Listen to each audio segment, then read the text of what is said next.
हे ऍड्रेनर्जिक रिसेप्टर समजून घेण्यापूर्वी आपण त्यांचा जो काही डिफरन्स असणार आहे हा डिफरन्स आपण समजून घेऊ, कारण तो परीक्षेच्या दृष्टीने महत्वाचा आहे, 2 मार्काला विचारला जातो. तर कॅटाकोलामाइन्स आणि नॉन कॅटाकोलामाइन्स. नॉन कॅटाकोलामाइन्स, ठीक आहे. तर परीक्षेला 2 मार्काला विचारला जातो. तर कॅटाकोलामाइन्स आणि नॉन कॅटाकोलामाइन्स यातला पहिला जो काही डिफरन्स असणार आहे, तर यांचं जे काही न्यूक्लियस आहे, म्हणजे ह्या दोन्ही प्रकारच्या कंपाऊंड्स मधलं जे काही न्यूक्लियस असणार आहे याच्यातला डिफरन्स असणार आहे. कॅटाकोलामाइन्स मधलं न्यूक्लियस हे कॅटाकोल न्यूक्लियस असतं आणि इथलं जे काही न्यूक्लियस असणार आहे याच्यात कॅटाकोल न्यूक्लियस अबसेंट असणार आहे. किंवा इथं असं आपण असं करू, 1 मिनिट फक्त, न्यूक्लियसच्या ऐवजी आपण काय करू, कॅटाकोल न्यूक्लियस असं म्हणू. इथं सरळ सरळ आपण काय करू, कॅटाकोल न्यूक्लियस, तर कॅटाकोलामाइन्स मध्ये ते प्रेझेंट असणार आहे आणि जे काही नॉन कॅटाकोलामाइन्स असणार आहे यांच्यामध्ये ते आपल्याला अबसेंट पाहायला मिळतील, ठीक आहे ना. त्यानंतर हे जे काही कॅटाकोलामाइन्स असणार आहे ते आपण पेशंटला देत असताना आपण कसं लिहायचं बरं, रूट ऑफ ऍडमिनिस्ट्रेशन अशा पद्धतीने लिहू. तर कॅटाकोलामाइन्स जे असणार आहे हे आपण मोस्टली पॅरेंटरल रूट द्वारा दिले जातात, पॅरेंटरली दिले जात असतात. तर जे काही नॉन कॅटाकोलामाइन्स असणार आहेत ते आपण ओरली सुद्धा देऊ शकतो. We can give them orally. Non catecholamines orally पण दिले जातात. कॅटाकोलामाइन्स मधला पुढचा जो काही डिफरन्स असणार आहे तो असणार आहे ऑनसेट ऑफ ऍक्शन. तर कॅटाकोलामाइन्सचा ऑनसेट ऑफ ऍक्शन हा आपल्याला रॅपिड पाहायला मिळतो, रॅपिडली आपल्याला ऍक्ट होताना पाहायला मिळतील. आणि जे काही नॉन कॅटाकोलामाइन्स असणार आहेत त्यांचं ऑनसेट ऑफ ऍक्शन आपल्याला डिलेड पाहायला मिळतो, स्लोली ते आपल्याला ऍक्ट होताना पाहायला मिळतात. त्यानंतर जो काही ड्युरेशन ऑफ ऍक्शन असणार आहे, ऑब्व्हियसली यापूर्वी तुम्हाला मी सेशन मध्ये सांगितलंय, जे रॅपिड ऍक्टिंग असतील यांचा ड्युरेशन ऑफ ऍक्शन हा शॉर्ट असणार आहे. कसं लक्षात ठेवलंय आपण ते, की जो लवकर संतापतो तो लवकर शांत पण होऊन जातो ना, तर अशा याच्यात आपण ते लक्षात ठेवलेलं आहे आणि फार्मॅकलाही ते ऍप्लिकेबल असणार आहे. तर जे रॅपिड ऍक्टिंग असतील कॅटाकोलामाइन्स, म्हणजे catecholamines are the rapid acting agents, तर त्यांचा ड्युरेशन ऑफ ऍक्शन हा आपल्याला शॉर्ट पाहायला मिळेल. आणि जे काही नॉन कॅटाकोलामाइन्स असणार आहेत त्यांचा ऑनसेट ऑफ ऍक्शन आपल्याला डिलेड पाहायला मिळतो, स्लो पाहायला मिळतो. तर यांचा ड्युरेशन ऑफ ऍक्शन हा आपल्याला लॉंग पाहायला मिळणार आहे किंवा प्रोलॉंग पाहायला मिळणार आहे, ठीक आहे. त्यानंतर मेकॅनिझम ऑफ ऍक्शन जी असणार आहे कॅटाकोलामाइन्सची आणि यांच्यातला आपल्याला एक फरक पाहायला मिळतो. तर कॅटाकोलामाइन्स जे असणार आहे हे डायरेक्टली ऍक्टिंग एजंट असणार आहेत, ते डायरेक्ट रिसेप्टरला स्टिम्युलेट करतात. ते कसे असणार आहेत, डायरेक्टली ऍक्टिंग असणार आहेत. And on other hand non catecholamines जे असणार आहेत हे आपल्याला इनडायरेक्ट ऍक्टिंग पाहायला मिळतील. इनडायरेक्ट किंवा डायरेक्ट ऍक्टिंग पण पाहायला मिळू शकतात किंवा ते आपल्याला मिक्स ऍक्टिंग पण पाहायला मिळतील, परंतु जास्त करून आपल्याला ते इनडायरेक्ट पण पाहायला मिळतील, मिक्स पाहायला मिळतील मित्रांनो. काही इनडायरेक्ट असतील, काही मिक्स ऍक्टिंग असतील, काही डायरेक्ट ऍक्टिंग असणार, म्हणजे तिन्ही प्रकारचे नॉन कॅटाकोलामाइन्स आपल्याला त्यांची मेकॅनिझम ऑफ ऍक्शन पाहायला मिळणार. यानंतरचा पुढचा जो काही डिफरन्स असणार आहे तर ब्लड ब्रेन बॅरियरच्या बाबतीत, तर कॅटाकोलामाइन्स जे असणार आहेत ते are not able to cross the blood brain barrier, ते ब्लड ब्रेन बॅरियर क्रॉस करणार नाहीत. मात्र नॉन कॅटाकोलामाइन्स पैकी काही जे काही नॉन कॅटाकोलामाइन्स आहे they can cross the blood brain barrier. Some may cross the blood brain barrier, may cross blood brain barrier. Please एवढं पहिले लिहून घ्या, याच्यात अजून काही गोष्टी आपल्याला ऍड करायच्या आहेत. लिहून घ्या, लिहून झालं का सांगा मला. आवाज इको होतोय, व्हॉइस इको होत आहे, ठीक आहे आता नाही होणार.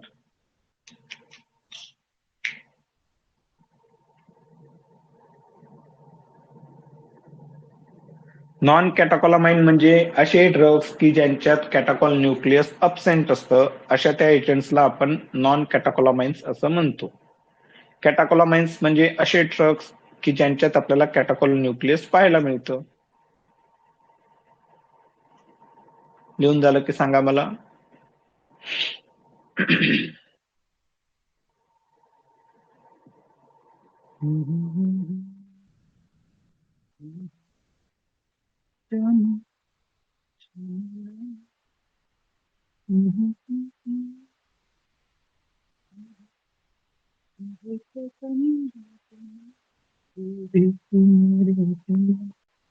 तर कॅटाकोलामाइन्स हे असे असणार आहेत, त्यांच्या प्रॉपर्टीज की त्यांच्यात कॅटाकोल न्यूक्लियस पाहायला मिळेल.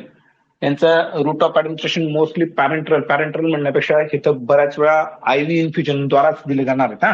पॅरेंटरली जरी म्हटलं आपण तरी मोस्टली ते आयव्ही इन्फ्युजन द्वारा दिले जाणार आहेत. आयव्ही नुसतं आयव्ही पण नाही तर आयव्ही इन्फ्युजन.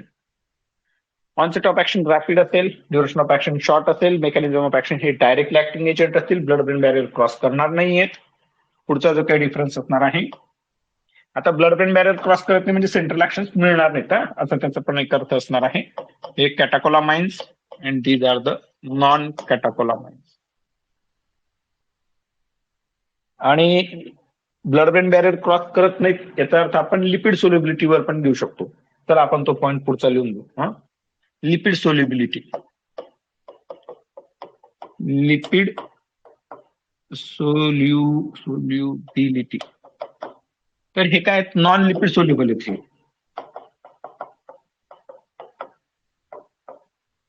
जर लिपिड सोल्युबल राहिले असते तर ब्लड ब्रेन बॅरियर क्रॉस करून गेले असते आणि सेंट्रल ऍक्शन्स प्रोड्यूस केल्या असत्या, but they are not going to produce any kind of central actions when they are administered parenterally. ठीक आहे.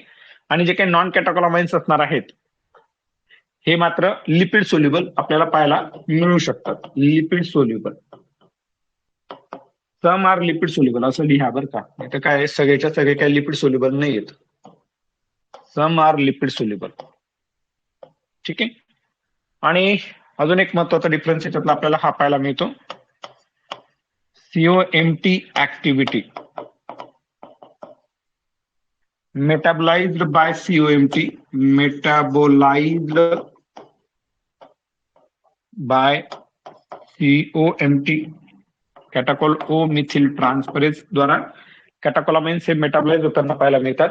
मात्र काही नॉन कॅटाकोलामाइन जे असणार आहेत they are resistant to the COMT. सगळेच नाही मात्र some are resistant to COMT. म्हणजे काय, काही जे काही नॉन कॅटाकोलामाइन एजंट्स असतील हे कॅटाकोल O methyl nucleus कॅटाकोल O methyl transferase द्वारा मेटाबोलाइज होणार नाहीयेत. आणि शेवटचा जो काही पॉइंट असणार आहे त्यामध्ये आपण एक्झाम्पल घेणार आहोत. मग यामध्ये आपला नॉर ऍड्रिनालिन येतो, ऍड्रिनालिन येतो, डोपामाइन येतो, डोबुटामाइन येतो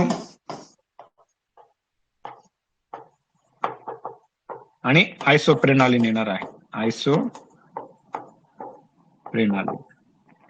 आणि अरे एक्झाम्पल्स इकडे पाहिजे होते, हे तिकडे लिहिले गेले माझ्याकडनं. ठीक आहे. आणि जे काही नॉन कॅटाकोलामाइन्स असतील त्यांच्या एक्झाम्पल्स मध्ये मग आपल्याला एम्फेटामाइन घेता येईल. एम्फेटामाइन,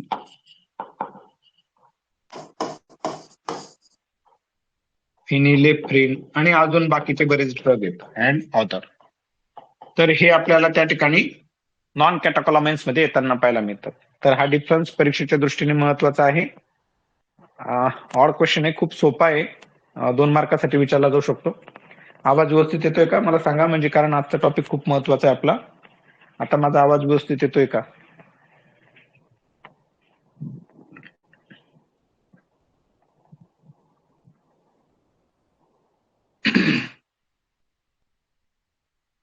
ओके ठीक आहे, थँक्यू. चला ओके, थँक्यू सो मच. हा डिफरन्स त्या ठिकाणी तयार ठेवा. आता आपल्याकडे काही असे ड्रग्स आहेत, अजून आपल्याला ॲड्रेनर्जिक रिसेप्टर समजून घ्यायचे. त्याच्यापूर्वी अजून काही परीक्षेच्या दृष्टीने महत्वाचे एमसीक्यू आहेत ते आपण समजून घेऊ आणि मग आपला अर्थात हे जे टॉपिक आहेत हे आपण परत शिकणारच आहोत. पण मात्र आता हे समजून घेणं महत्वाचं असणार आहे की आपल्याकडे काही ड्रग्ज असे आहेत मित्रमैत्रिणींनो की ते काय करणार आहेत, की ते नॉर ॲड्रेनालिनच्या सिंथेसिसला पण अफेक्ट करतील आणि नॉर ॲड्रेनालिनच्या सिंथेसिस पासून ते नॉर ॲड्रेनालिनच्या रिसेप्टर मेडिटेट ज्या पण काही ऍक्शन्स मिळत आहेत या दरम्यानचा जो काही प्रवास असणार आहे तिथे कुठे ना कुठे आपल्याला ते नॉर ॲड्रेनालिनच्या रिलीजला इनिबिट करतील, नॉर ॲड्रेनालिनच्या ऍक्शन्सला इनिबिट करतील आणि वेगवेगळ्या प्रकारच्या कंडिशन्समध्ये आपल्याला त्यांचा उपयोग होताना पाहायला मिळतो. मग या ठिकाणी सर्वप्रथम पहिला एजंट असणार आहे नॉर ॲड्रेनालिनचं सिंथेसिस इनिबिट करणारा. नॉर ॲड्रेनालिनच्या सिंथेसिसला इनहिबिट करणारा ड्रग कुठला असणार आहे? तर मग हा जो काही आपण त्या दिवशी पाहिला अल्फा मिथिल पी टायरोसिन, याचं दुसरं नाव काय आहे? अल्फा मिथिल पी टायरोसिनचं दुसरं नाव असणार आहे मेटिरोसिन. हा मेटिरोसिन काय करणार आहे मित्रांनो? कंसामध्ये आपण त्यांची मेकॅनिझम लिहू किंवा त्यांचा इफेक्ट काय असणार आहे तो पण समजून घेऊ. तर हे काय करणार आहेत? दे विल इनहिबिट, कोणाला इनहिबिट करतात ते? तर टायरोसिन वरनं लक्षात ठेवायचं. बघा इथं टायरोसिन आलेला आहे ना शेवटी, तर टायरोसिन हायड्रोक्सिलेज नावाचा जो काही रेट लिमिटिंग एन्झाईम असणार आहे, हायड्रोक्सिन किंवा रेट लिमिटिंग प्रोसेस असणार आहे हायड्रोक्सिलेज, याला तो आपल्याला इनिबिट करताना पाहायला मिळतो आणि त्यामुळे त्याचा फिओक्रोमोसायटोमामध्ये उपयोग होताना आपल्याला पाहायला मिळतो. त्यानंतर फॉल्स न्यूरोट्रान्समिटर तयार करणारा एक एजंट असेल, ड्रग असणार आहे. ते काय करतात? फॉल्स न्यूरोट्रान्समिटर. म्हणजे फॉल्स न्यूरोट्रान्समिटर कुठला आपल्या इथे? तर ॲड्रेनर्जिक सिस्टीम मध्ये तर नॉर ॲड्रेनालिन हा आपला न्यूरोट्रान्समिटर आहे. तर मग या ठिकाणी आपला अल्फा मिथिल डोपा नावाचा जो काही ड्रग आहे, अल्फा मिथिल डोपा हा जो काही ड्रग आहे हा याच्यापासून आपल्याला फॉल्स न्यूरोट्रान्समिटर मिळताना पाहायला मिळतो आणि त्याचं नाव असणार आहे alpha methyl nor adrenaline. Alpha methyl nor adrenaline. आणि जर का समजा न्यूरोट्रान्समिटरच जर का फॉल्स न्यूरोट्रान्समिटर असेल तर त्याच्या ऍक्शन्स आपल्याला पाहायला मिळणार नाहीये. ठीक आहे. यानंतरचा पुढचा ड्रग असणार आहे रेसरपाइन. ड्रग म्हणण्यापेक्षा आपल्याला तिथे त्याची ऍक्शन लिहावी लागणार आहे.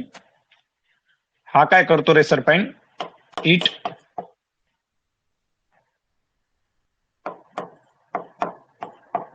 ब्लॉक नॉर ॲड्रेनालिनचा ट्रान्सपोर्टेशन वेसिक्युलर अपटेक म्हणू आपण.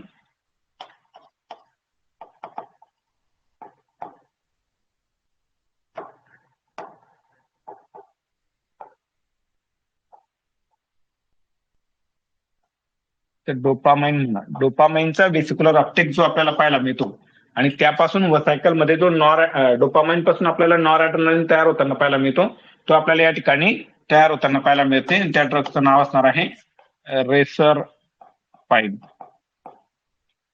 त्यानंतर पुढचा इफेक्ट आपल्याला पाहायला मिळतो inhibit nor adrenaline release. Nor ॲड्रेनालिनच्या रिलीजला इनिबिट करणारा ड्रग असणार आहे ग्वानेथिडिन.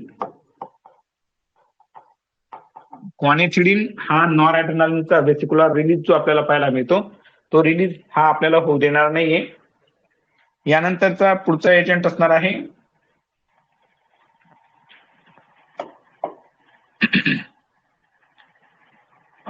जो काही आपला मोनोअमाइन ऑक्सिडेज ए एन्झाईम असणार आहे. मोनोअमाइन ऑक्सिडेज एन्झाईम ए एन्झाईम इनिबिटर्स. हा असणार आहे मोक्लोबेमाइड. मोक्लोबेमाइड नावाचा हा ड्रग आहे. याचा वापर अँटीसायकोटिक म्हणून आपण, अँटी डिप्रेसंट म्हणून आपण करतो. त्यानंतरचा पुढचा एजंट असणार आहे कॅटाकोल ओ मिथिल, आपलं मोनोअमाइन ऑक्सिडेज बी इनिबिटर. मोनोअमाइन ऑक्सिडेज बी इनहिबिटर. दोन प्रकारचे मोनोअमाइन ऑक्सिडेज असतात आपल्या शरीरामध्ये, एक मोनोअमाइन ऑक्सिडेज ए आणि एक दुसरा असतो मोनोअमाइन ऑक्सिडेज बी. तर ए जो असणार आहे मोनोअमाइन ऑक्सिडेज ए हा खास करून नॉर ॲड्रेनालिन यांच्या मेटाबॉलिझमशी संबंधित असणार आहे आणि मोनोअमाइन ऑक्सिडेज बी जो असणार आहे हा खास करून डोपामाइनच्या मेटाबॉलिझमशी संबंधित असतो आणि आपल्याला माहिती मुख्यत्वे करून डोपामाइनच्या ऍक्शन्स प्रामुख्याने आपल्याला कुठे पाहायला मिळतात, तर ब्रेन मध्ये पाहायला मिळतात. या कारणाकरता मोनोअमाइन ऑक्सिडेज बी जो असणार आहे हा आपल्याला प्रामुख्याने ब्रेन मध्ये पाहायला मिळतो. आता हे कसं लक्षात ठेवायचं, परत एकदम सोपं आहे. बी फॉर द ब्रेन, तर ब्रेन मध्ये जो कॅटाकोलामाइन्स मेटाबॉलिझम करणारा एन्झाइम असेल तो मोनोअमाइन ऑक्सिडेज बी असणार आहे. आणि याचं जे काही एक्झाम्पल असणार आहे रसागेलिन आणि सेलेगिलिन,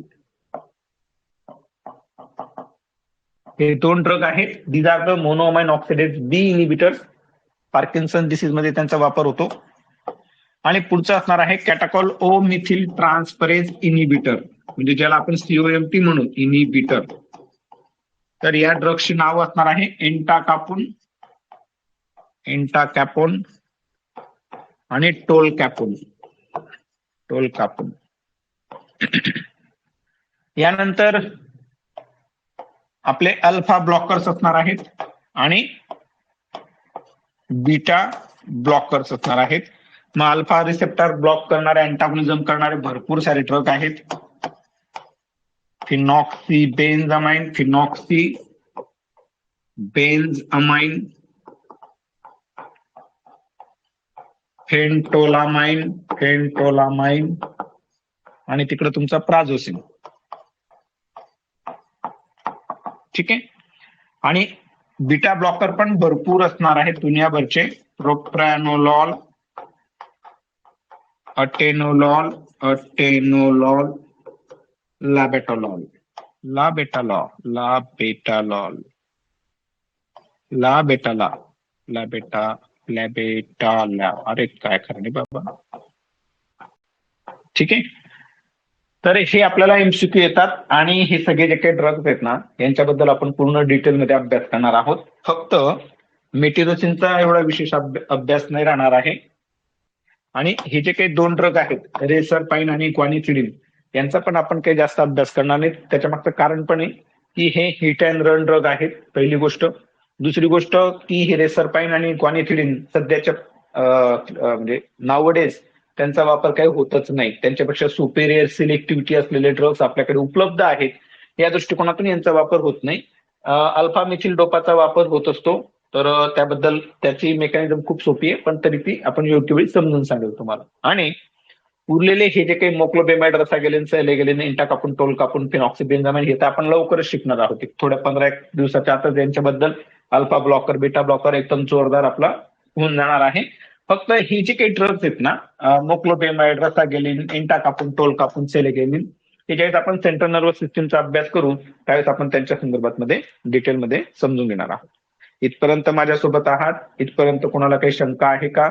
कारण इथून नंतर आता जे शिकणार आहोत, समजून घेणार आहोत, हे एकदम जबरदस्त असणार आहे. सगळ्यांनी पूर्ण अटेन्शन द्यायचं माझ्या बोलण्याकडे. मी जे पण ज्या पण पद्धतीने सांगेल ना, आता तुम्हाला माहिती माझी पद्धत कशी का असेना ना, पण भावना, त्याच्या मागचा उद्देश हा कधीही तुमचा फायदा कशात असेल या दृष्टिकोनातून त्याच्या मागे माझे विचार असणार आहेत. ठीक आहे.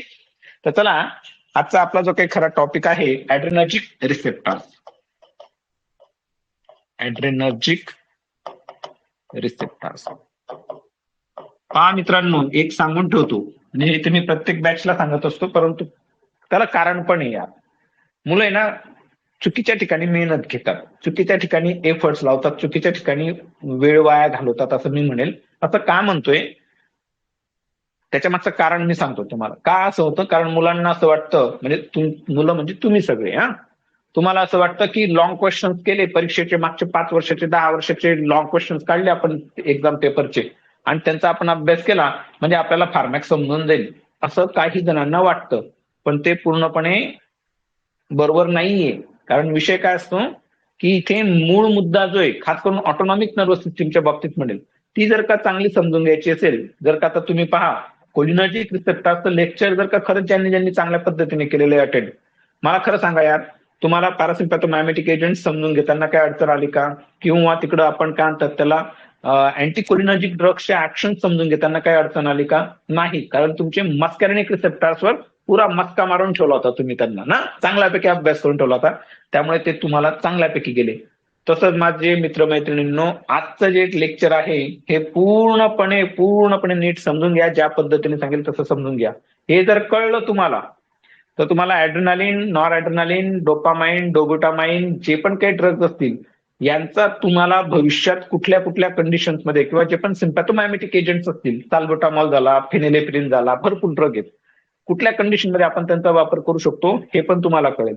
नुसतं इतकंच कळणार नाही मित्रांनो, तर हे जे काही अल्फा ब्लॉकर असणार आहेत, बीटा ब्लॉकर खूप प्रमाणात अँटीहायपरटेन्सिव्ह म्हणून वापरले जातात, ते का वापरले जातात, कसे वापरले जातात हे पण कळेल, कुठल्या कंडिशनमध्ये त्यांचा वापर केला नको पाहिजे हे पण कळणार आहे. तर या कारण पण हे केव्हा कळेल सगळं, हे तुम्ही ऍज अ लॉंग क्वेश्चन म्हणून सेपरेट अभ्यास कराल ना, शपथ सांगतो कठीण जाईल, फार जड जाणार आहे. पण आजचं लेक्चर थोडंसं सहन करा, नीट समजून घ्या, मग खूप सोपं जाणार आहे. अर्थात मी त्याला इंटरेस्टिंग करण्याचा प्रयत्न करतो माझ्या परीने, बघू आता कितपत आपण सक्सेसफुल होतो दोघं मिळून. ठीक आहे ना, हे पण लक्षात असू द्या, या बाजूला मी आहे आणि माझ्यासाठी त्या बाजूला तुम्ही आहात. तुमच्या आणि माझ्यामध्ये काहीच नाही, फक्त केडी त्रिपाठी असलं पाहिजे. महत्वाची गोष्ट की तुम्हाला जी पण काही अभ्यासाची शंका असेल ती तुम्ही आपल्या ग्रुपमध्ये तिथे मांडा, जरूर मांडा, मग ती छोटीशी असो किंवा मोठी असो. मला एक गोष्ट 4 वेळा सांगायला लावा, काहीच अडचण नाही, बरोबर. फक्त कॉन्सन्ट्रेशन पहिले द्या आणि मग शंका असेल, अडचण असेल तर मग ती तुम्ही त्या ठिकाणी मांडा. ठीक आहे. तर ॲड्रेनर्जिक रिसेप्टर्स हे जे काही रिसेप्टर्स असणार आहेत, जसं आपण पॅरासिम्पॅथेटिक नर्वस सिस्टीम मध्ये कोलिनर्जिक रिसेप्टर्स बद्दल पाहिलं. कोलिनर्जिक रिसेप्टर्स म्हणजे काय, की ज्या काही कोलिनर्जिक नर्व्हद्वारा न्यूरोट्रान्समीटर रिलीज होतोय ऍसिटिल कोलिन, हा ऍसिटिल कोलिन त्याच्या ज्या पण काही ऍक्शन्स आपल्याला पाहायला मिळत आहेत, तो त्या ऍक्शन्स त्या पर्टिक्युलर रिसेप्टर्सला स्टिम्युलेट करून प्रोड्यूस करतो, म्हणून त्या रिसेप्टर्सला आपण कोलिनर्जिक रिसेप्टर्स असं नामकरण सोहळा केला. तसंच ॲड्रेनर्जिक सिस्टीम मध्ये जे पण काही आपले कॅटाकोलामाइन्स असणार, आता मुद्दाम कॅटाकोलामाइन्स म्हणतोय कारण they are the neurotransmitters, खास करून आपला noradrenaline major neurotransmitter आहे.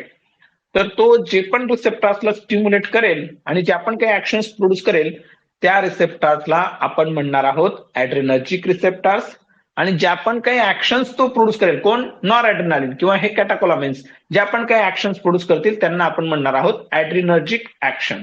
ठीक आहे. मग आता मुद्दा हा आहे की हे जे काही ॲड्रेनर्जिक रिसेप्टर्स आहेत हे आपल्याला कुठले कुठले आहेत, कुठे कुठे आहेत हे समजून घ्यायचंय. पण हे समजून घेण्यापूर्वी एक छोटीशी पूर्ण 1001% काल्पनिक गोष्ट आहे, त्या काल्पनिक गोष्टीला तुम्हाला डायजेस्ट करावं लागणार आहे. ठीक आहे ना.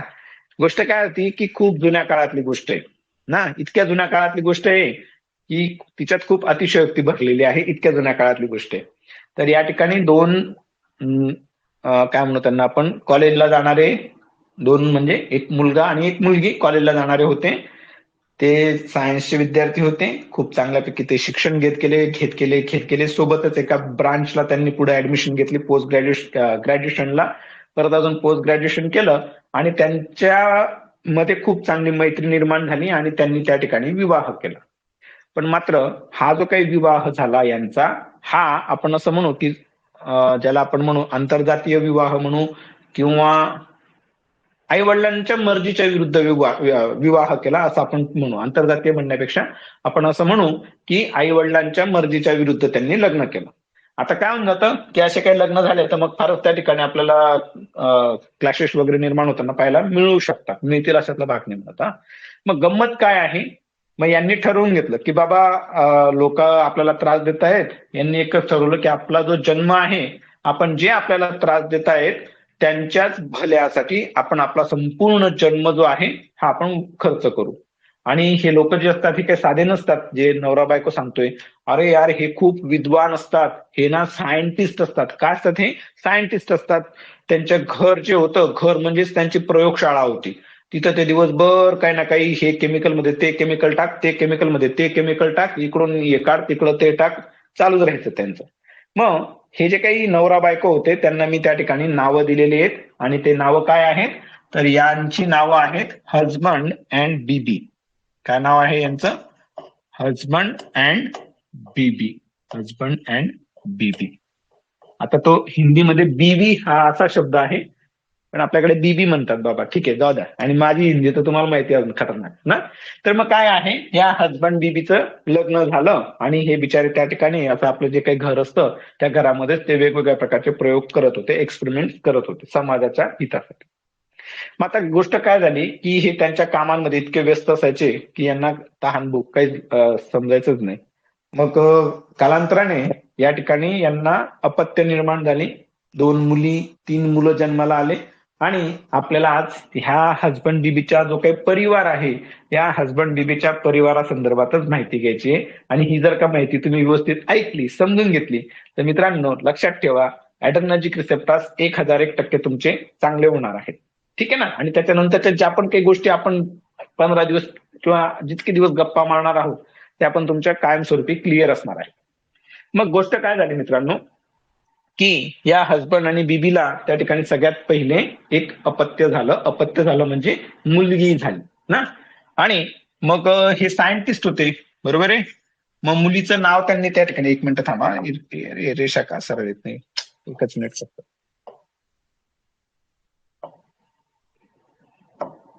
यांना त्या ठिकाणी एक मुलगी झाली आणि मग मुलीचं नाव काय ठेवायचं, आता बघा त्याच्यावर त्यांचे भरपूर विचार करून ठेवले असतील त्यांनी.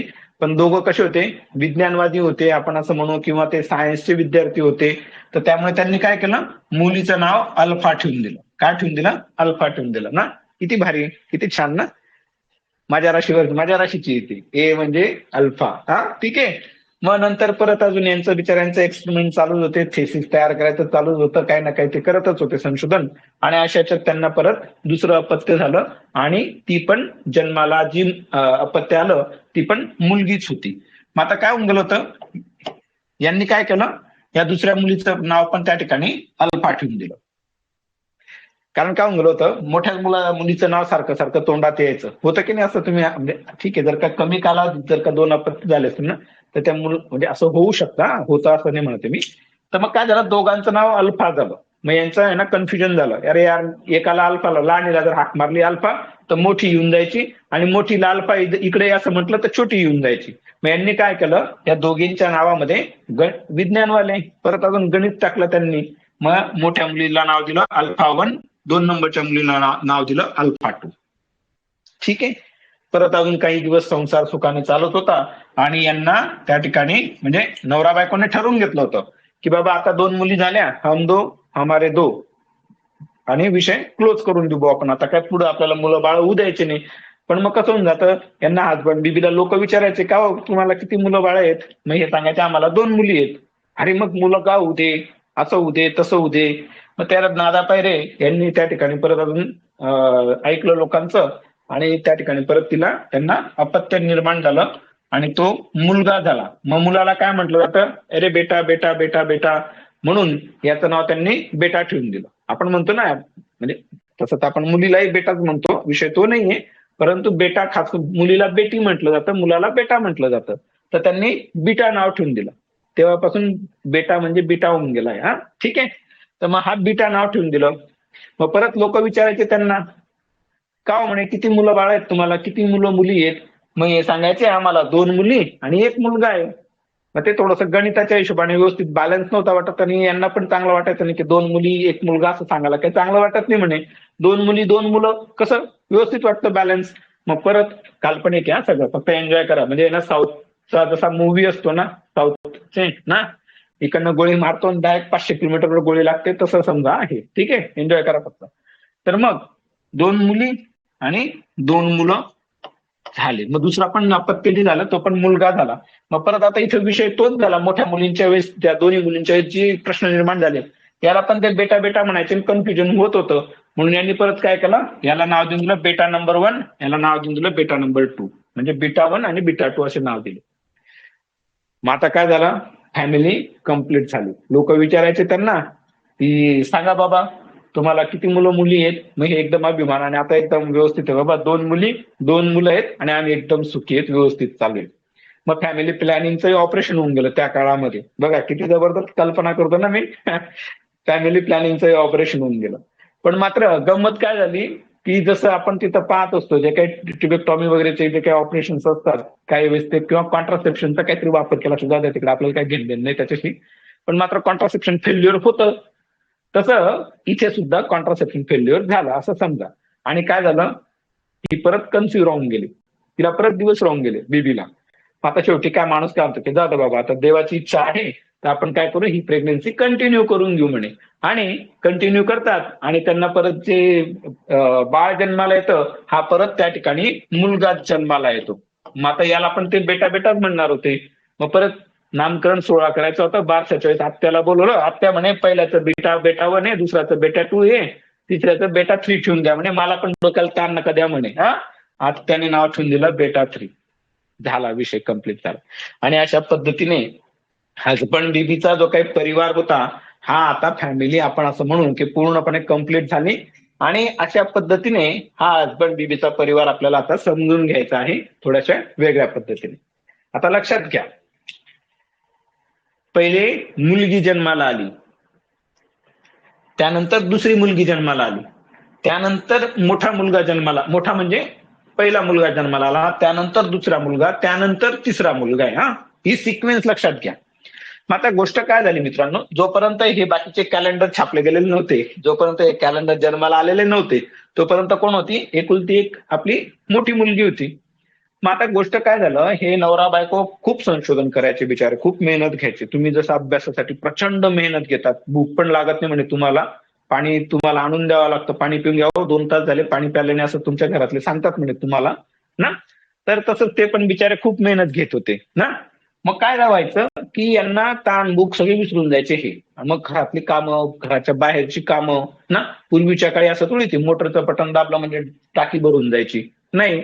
पहिले त्या ठिकाणी हँडपंपवर जावं लागायचं, विहिरींवर जावं लागायचं, नदीवर जावं लागायचं, भरपूर गोष्टी होत्या. दळणं दळायला घरामध्ये, आज आपल्याकडे सगळ्यांकडे चक्क्या असतात, पूर्वी चक्क्या थोडी, चक्क्या म्हणजे गिरणी. पूर्वी काय दळणं दळायला मी पण गेलेलो आहे, डोक्यावर असे दळणं घेऊन, तगाऱ्या घेऊन घेऊन, बरोबर आहे, आपण सगळे गेलेलो आहेत मित्रांनो. तर मग बाहेर भरपूर कामं असायची, कारण 2 वेळेचं जेवण करायचं म्हणजे सगळ्या गोष्टी आपल्याला त्या ठिकाणी मॅनेज कराव्या लागायच्या. मग ही फार समजूतदार मुली तेव्हापासून समजूतदार आहेत बरं का. बघा बापाला पोरगी का आवडते हे पण महत्वाचं आहे, की या ठिकाणी ही जी मुलगी तिच्या अंगी मुळात खूप समजूतदारपणा आहे. मग ती काय म्हटली आई वडिलांना की मम्मी पप्पा म्हणे तुम्ही एक काम करा म्हणे, तुम्ही तुमचे संशोधन चालू ठेवत चला म्हणे, मी घराच्या बाहेरचे पण काही काम असतील ना म्हणे ते मी घरातल्या बाहेरचे सगळे कामं करून येत जाईल म्हणे, तुम्ही टेन्शन घेऊ नका म्हणे. मग आई वडिलांनाही आनंद होतो, अरे वा मुलगी खूप समजूतदार आहे म्हणे आपली. मग गोष्ट काय होऊन जाते, पण मुलगी समजूतदार आहे पण तिची डिमांड असते ना, म्हणजे प्रत्येक बालकाची असते, मुलीची नाही मुलांची पण डिमांड असते. मग आता गोष्ट काय झाली, मग ही म्हणे की मी, मुलगी म्हणे मम्मी पप्पांना की मी बाहेर जाईल म्हणे, कामं करेन म्हणे बाहेरची, पण म्हणे माझी एक अट आहे म्हणे. मी म्हणतात सांग म्हणे काय अट आहे. मग मोठी मुलगी जी आहे तोपर्यंत ते एकच होती, ही तर बाकीचे नव्हते कोणीच, अल्फा 2 बीटा 1 बीटा 2 बीटा 3 यांचा जन्म व्हायचा अजून. मग मोठी मुलगी काय म्हणे, मम्मी पप्पा मी बाहेरचे सगळे कामं करेल पण मला म्हणे 3 GB डेटा पाहिजे म्हणे. काय पाहिजे, 3 GB डेटा पाहिजे म्हणे मला, 3 GB. आपण म्हणतो ना आता आपल्या मोबाईलमध्ये कसं 1 GB 2 GB असा डेटा असतो, तसं मोठी मुलगी म्हणे मला 3 GB डेटा पाहिजे म्हणे. चालेल म्हणे, काय घे म्हणे, काय तू काय करशील म्हणे, जा घे म्हणे 3 GB डेटा घे, सगळे कामं कर म्हणे. झालं. मग मोठी मुलगी असे घराच्या बाहेरचे जे पण काही महत्वाचे कामं असेल, जबाबदारीचे कामं ती करून घेत होती.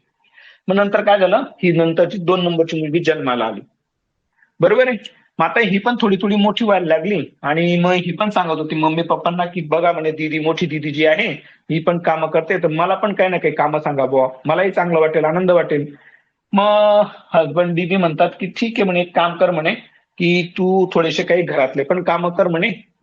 2 नंबरच्या मुलीला हजबंड बीबी काय म्हणतात की तू थोडेसे घरातले पण कामं कर आणि घराच्या बाहेरचे पण कामं कर म्हणे. ती म्हणे काहीच हरकत नाही, मला थोडाफार स्वयंपाक पण येतो, मला थोडंफार दळण दळता येतं, जे काही असेल, जे काही घरातली कामं असतील बायकांची ती करायला तयार होऊन जाते. मग आता हिच्याकडे किती प्रकारचे कामं आले, 2 प्रकारचे कामं आले. कुठली कुठले, घरातली कामं, घरातली कामं असंच असं लिहा. याच्यात मी जे सांगतोय त्या पद्धतीनेच लिहा, एकही अक्षर इकडे तिकडे तोडू नका, लिहा व्यवस्थित. 2 प्रकारचे कामं, अल्फा 2 आहे ना, 2 नंबरची मुलगी, 2चा आकडा आहे तर 2 प्रकारची कामं आहेत तिला. घरातली कामं आहेत आणि घराच्या बाहेरची कामं आहेत. घराच्या बाहेरची कामं. मग ह्या दोन्ही मुली ज्या आहेत, अल्फा 1 आणि अल्फा 2, यांच्या बाबतीत एक महत्वाची गोष्ट तुम्हाला माझी सांगायची राहून गेली. काय असतं ना, ह्या पण आपल्या मामांच्याच मुली आहेत, म्हणजे माझ्या बरं का ना, सगळ्या मुली मामांच्या मुली आपल्या. ठीक आहे. गोष्ट काय होती की यांच्या बाबतीत एक महत्वाची गोष्ट आहे की ह्या दोन्ही मुली ज्या आहेत, ह्या इतक्या सुंदर आहेत, इतक्या ज्याला आपण म्हणू निरागस आहेत, इतक्या काय म्हणू त्यांना आपण अजून, म्हणजे खूपच सुंदर आहे तो, आणि सोज्वळ आहेत, गुणी आहेत, संपन्न आहेत, व्यवस्थित सगळ्या गोष्टी एकदम चांगल्या आहेत. आणि त्यातल्या त्यात ही जी 2 नंबरची मुलगी आहे, ही तर अजून खूपच सुंदर, आणि तिच्या त्या सौंदर्याला पाहून घरातल्या बाहेरची जी लोक होती ते तिला अतिशय आदरयुक्त चांगल्या याच्याने कशा याच्याने ओळखायचे, तर तिला प्युअर ब्युटी विथ 3 स्टार. आपण जसं single star, 2 star, 3 star, 5 star असं म्हणतो, तसं त्या काळी 3 स्टार म्हणजे सगळ्यात वरची लेवलची असेल असं आपण समजूया. तर त्या अल्फा 2 ला घराच्या बाहेर लिहा, असं लिहा, अल्फा 2 ला घराच्या बाहेर प्युअर ब्युटी विथ 3 स्टार असं म्हटलं जायचं. काय म्हटलं जायचं? Pure pure pure beauty with 3 star, हा, असं तिला 2 नंबरच्या मुलीला म्हटलं जायचं. पण आता गंमत काय होती, थोडासा ड्रॉबॅक इथं आहे मित्रांनो. तो ड्रॉबॅक काय माहिती का, की पहा, हा खूप जुना काळातला किस्सा सांगतोय मी तुम्हाला. ही जी काही गोष्ट खूप जुन्या काळातली गोष्ट आहे, आणि त्यावेळेस महिलांवर, स्त्रियांवर खूपच रेस्ट्रिक्शन्स असायचे, खूपच त्यांना आपण म्हणू की दबावात ठेवलं जायचं, किंवा त्यांना आपण असं म्हणू, काय शब्द वापरता येत नाही मला किंवा आठवत नाहीये, रेस्ट्रिक्शन्स असायचे असं आपण समजू. आणि खास करून ही जी काही आई असते, आईचं जास्त रेस्ट्रिक्शन असतं, बाप बिचारा लाड करतो लेकरींचे. हा, तर मग गोष्ट काय झाली की थोडंसंही काय झालं, ही आई लगेच म्हणजे डोळ्याच्या इशाऱ्यावर मुलीला समजलं पाहिजे, आईच्या नजरेवरनं मुलीला समजलं पाहिजे की आता घरात काय करायचंय, किंवा आपण काय चुकलं आहे असं समजायला पाहिजे. असं त्या काळाचा तो एकदम दबदबा, टेरर असायचा. ठीक आहे ना. मग ह्या मुली ज्या असायच्या, आई फार त्यांना रागवायची, दबावात ठेवायची. मग मुलींना थोडंसंही काय रागवलं, मुली लगेच घाबरून जायच्या. कशा करायच्या, करा सगळ्यांनी असं, लगेच अशा घाबरून जायच्या मुली, बिचाऱ्या लगेच घाबरून जायच्या. हा, त्यांना थोडंसं रागवलं लगेच घाबरून जायच्या. हा, लक्षात ठेवा हे झालं. मग आता गोष्ट काय झाली की यांना लोक त्रास द्यायचे, अरे क्या भाई, 2-2 लडक्या बोले, लडका नाही बोले तुझे, मुलगा नाही तुम्हाला. मग झाला, मुलगा पण झाला त्यांना. मग आता गंमत काय होऊन गेली, मुलगा झाला, अख्ख्या गावाला पेढे वाटले यांनी, आणि पेढे वाटतानाच अख्ख्या गावाला काय सांगितलं, ऍक्च्युअली असं सांगायला नको, पण मला तुम्हाला विषय समजून सांगायचा म्हणून सांगतोय. हमारे कलेजे का तुकडा आ गया, हमारा कलेजे का तुकडा आ गया, ये लो पेढा खाओ, जिलेबी, जिलेबी नाही, पेढ्या खा, पेढे खा, आमचा काळजाचा, आमचा हृदयाचा तुकडा आला बुवा, असं त्यांनी त्या ठिकाणी अख्ख्या गावाला सांगून ठेवलं. मग आता काय होऊन होतं की हळूहळू हा मुलगा पण मोठा व्हायला लागला, जसं या बहिणी हळूहळू मोठ्या व्हायला लागल्या, तसा हा मुलगा पण मोठा व्हायला लागला. आणि मग हा पण म्हणे आई वडिलांना की मम्मी पप्पा मला पण काहीतरी काम द्या, माझ्या दोन्ही बहिणी बिचाऱ्या काम करतात घरातलं, एक बहीण घराच्या बाहेरचं काम करते, तिला 3 GB डेटा लागतो, दुसरी बहीण घरातलं काम करते, घराच्या बाहेर पण काम करते, तिला तिथं प्युअर ब्युटी विथ 3 स्टार म्हणून ओळखलं जातं, मला पण काहीतरी काम द्या. मग हे आज मी म्हणतात, अरे यार तू तर आमचा दिल का तुकडा आहे तू हमारा, मग एक काम कर म्हणे, हृदय हे सगळ्यात महत्वाचं ऑर्गन आहे, तर तू ते एक काम कर, हार्टवर काम करायला लाग म्हणे, हार्टशी संबंधित जे पण काही काम असतील ते तू कर म्हणे. मग चालेल म्हणे, काय हरकत नाही, हार्टचं काम करतो म्हणे मी. हा, याला काय नाव दिलंय आपण, दिल का तुकडा. कोणाला, बीटा 1ला दिल का तुकडा.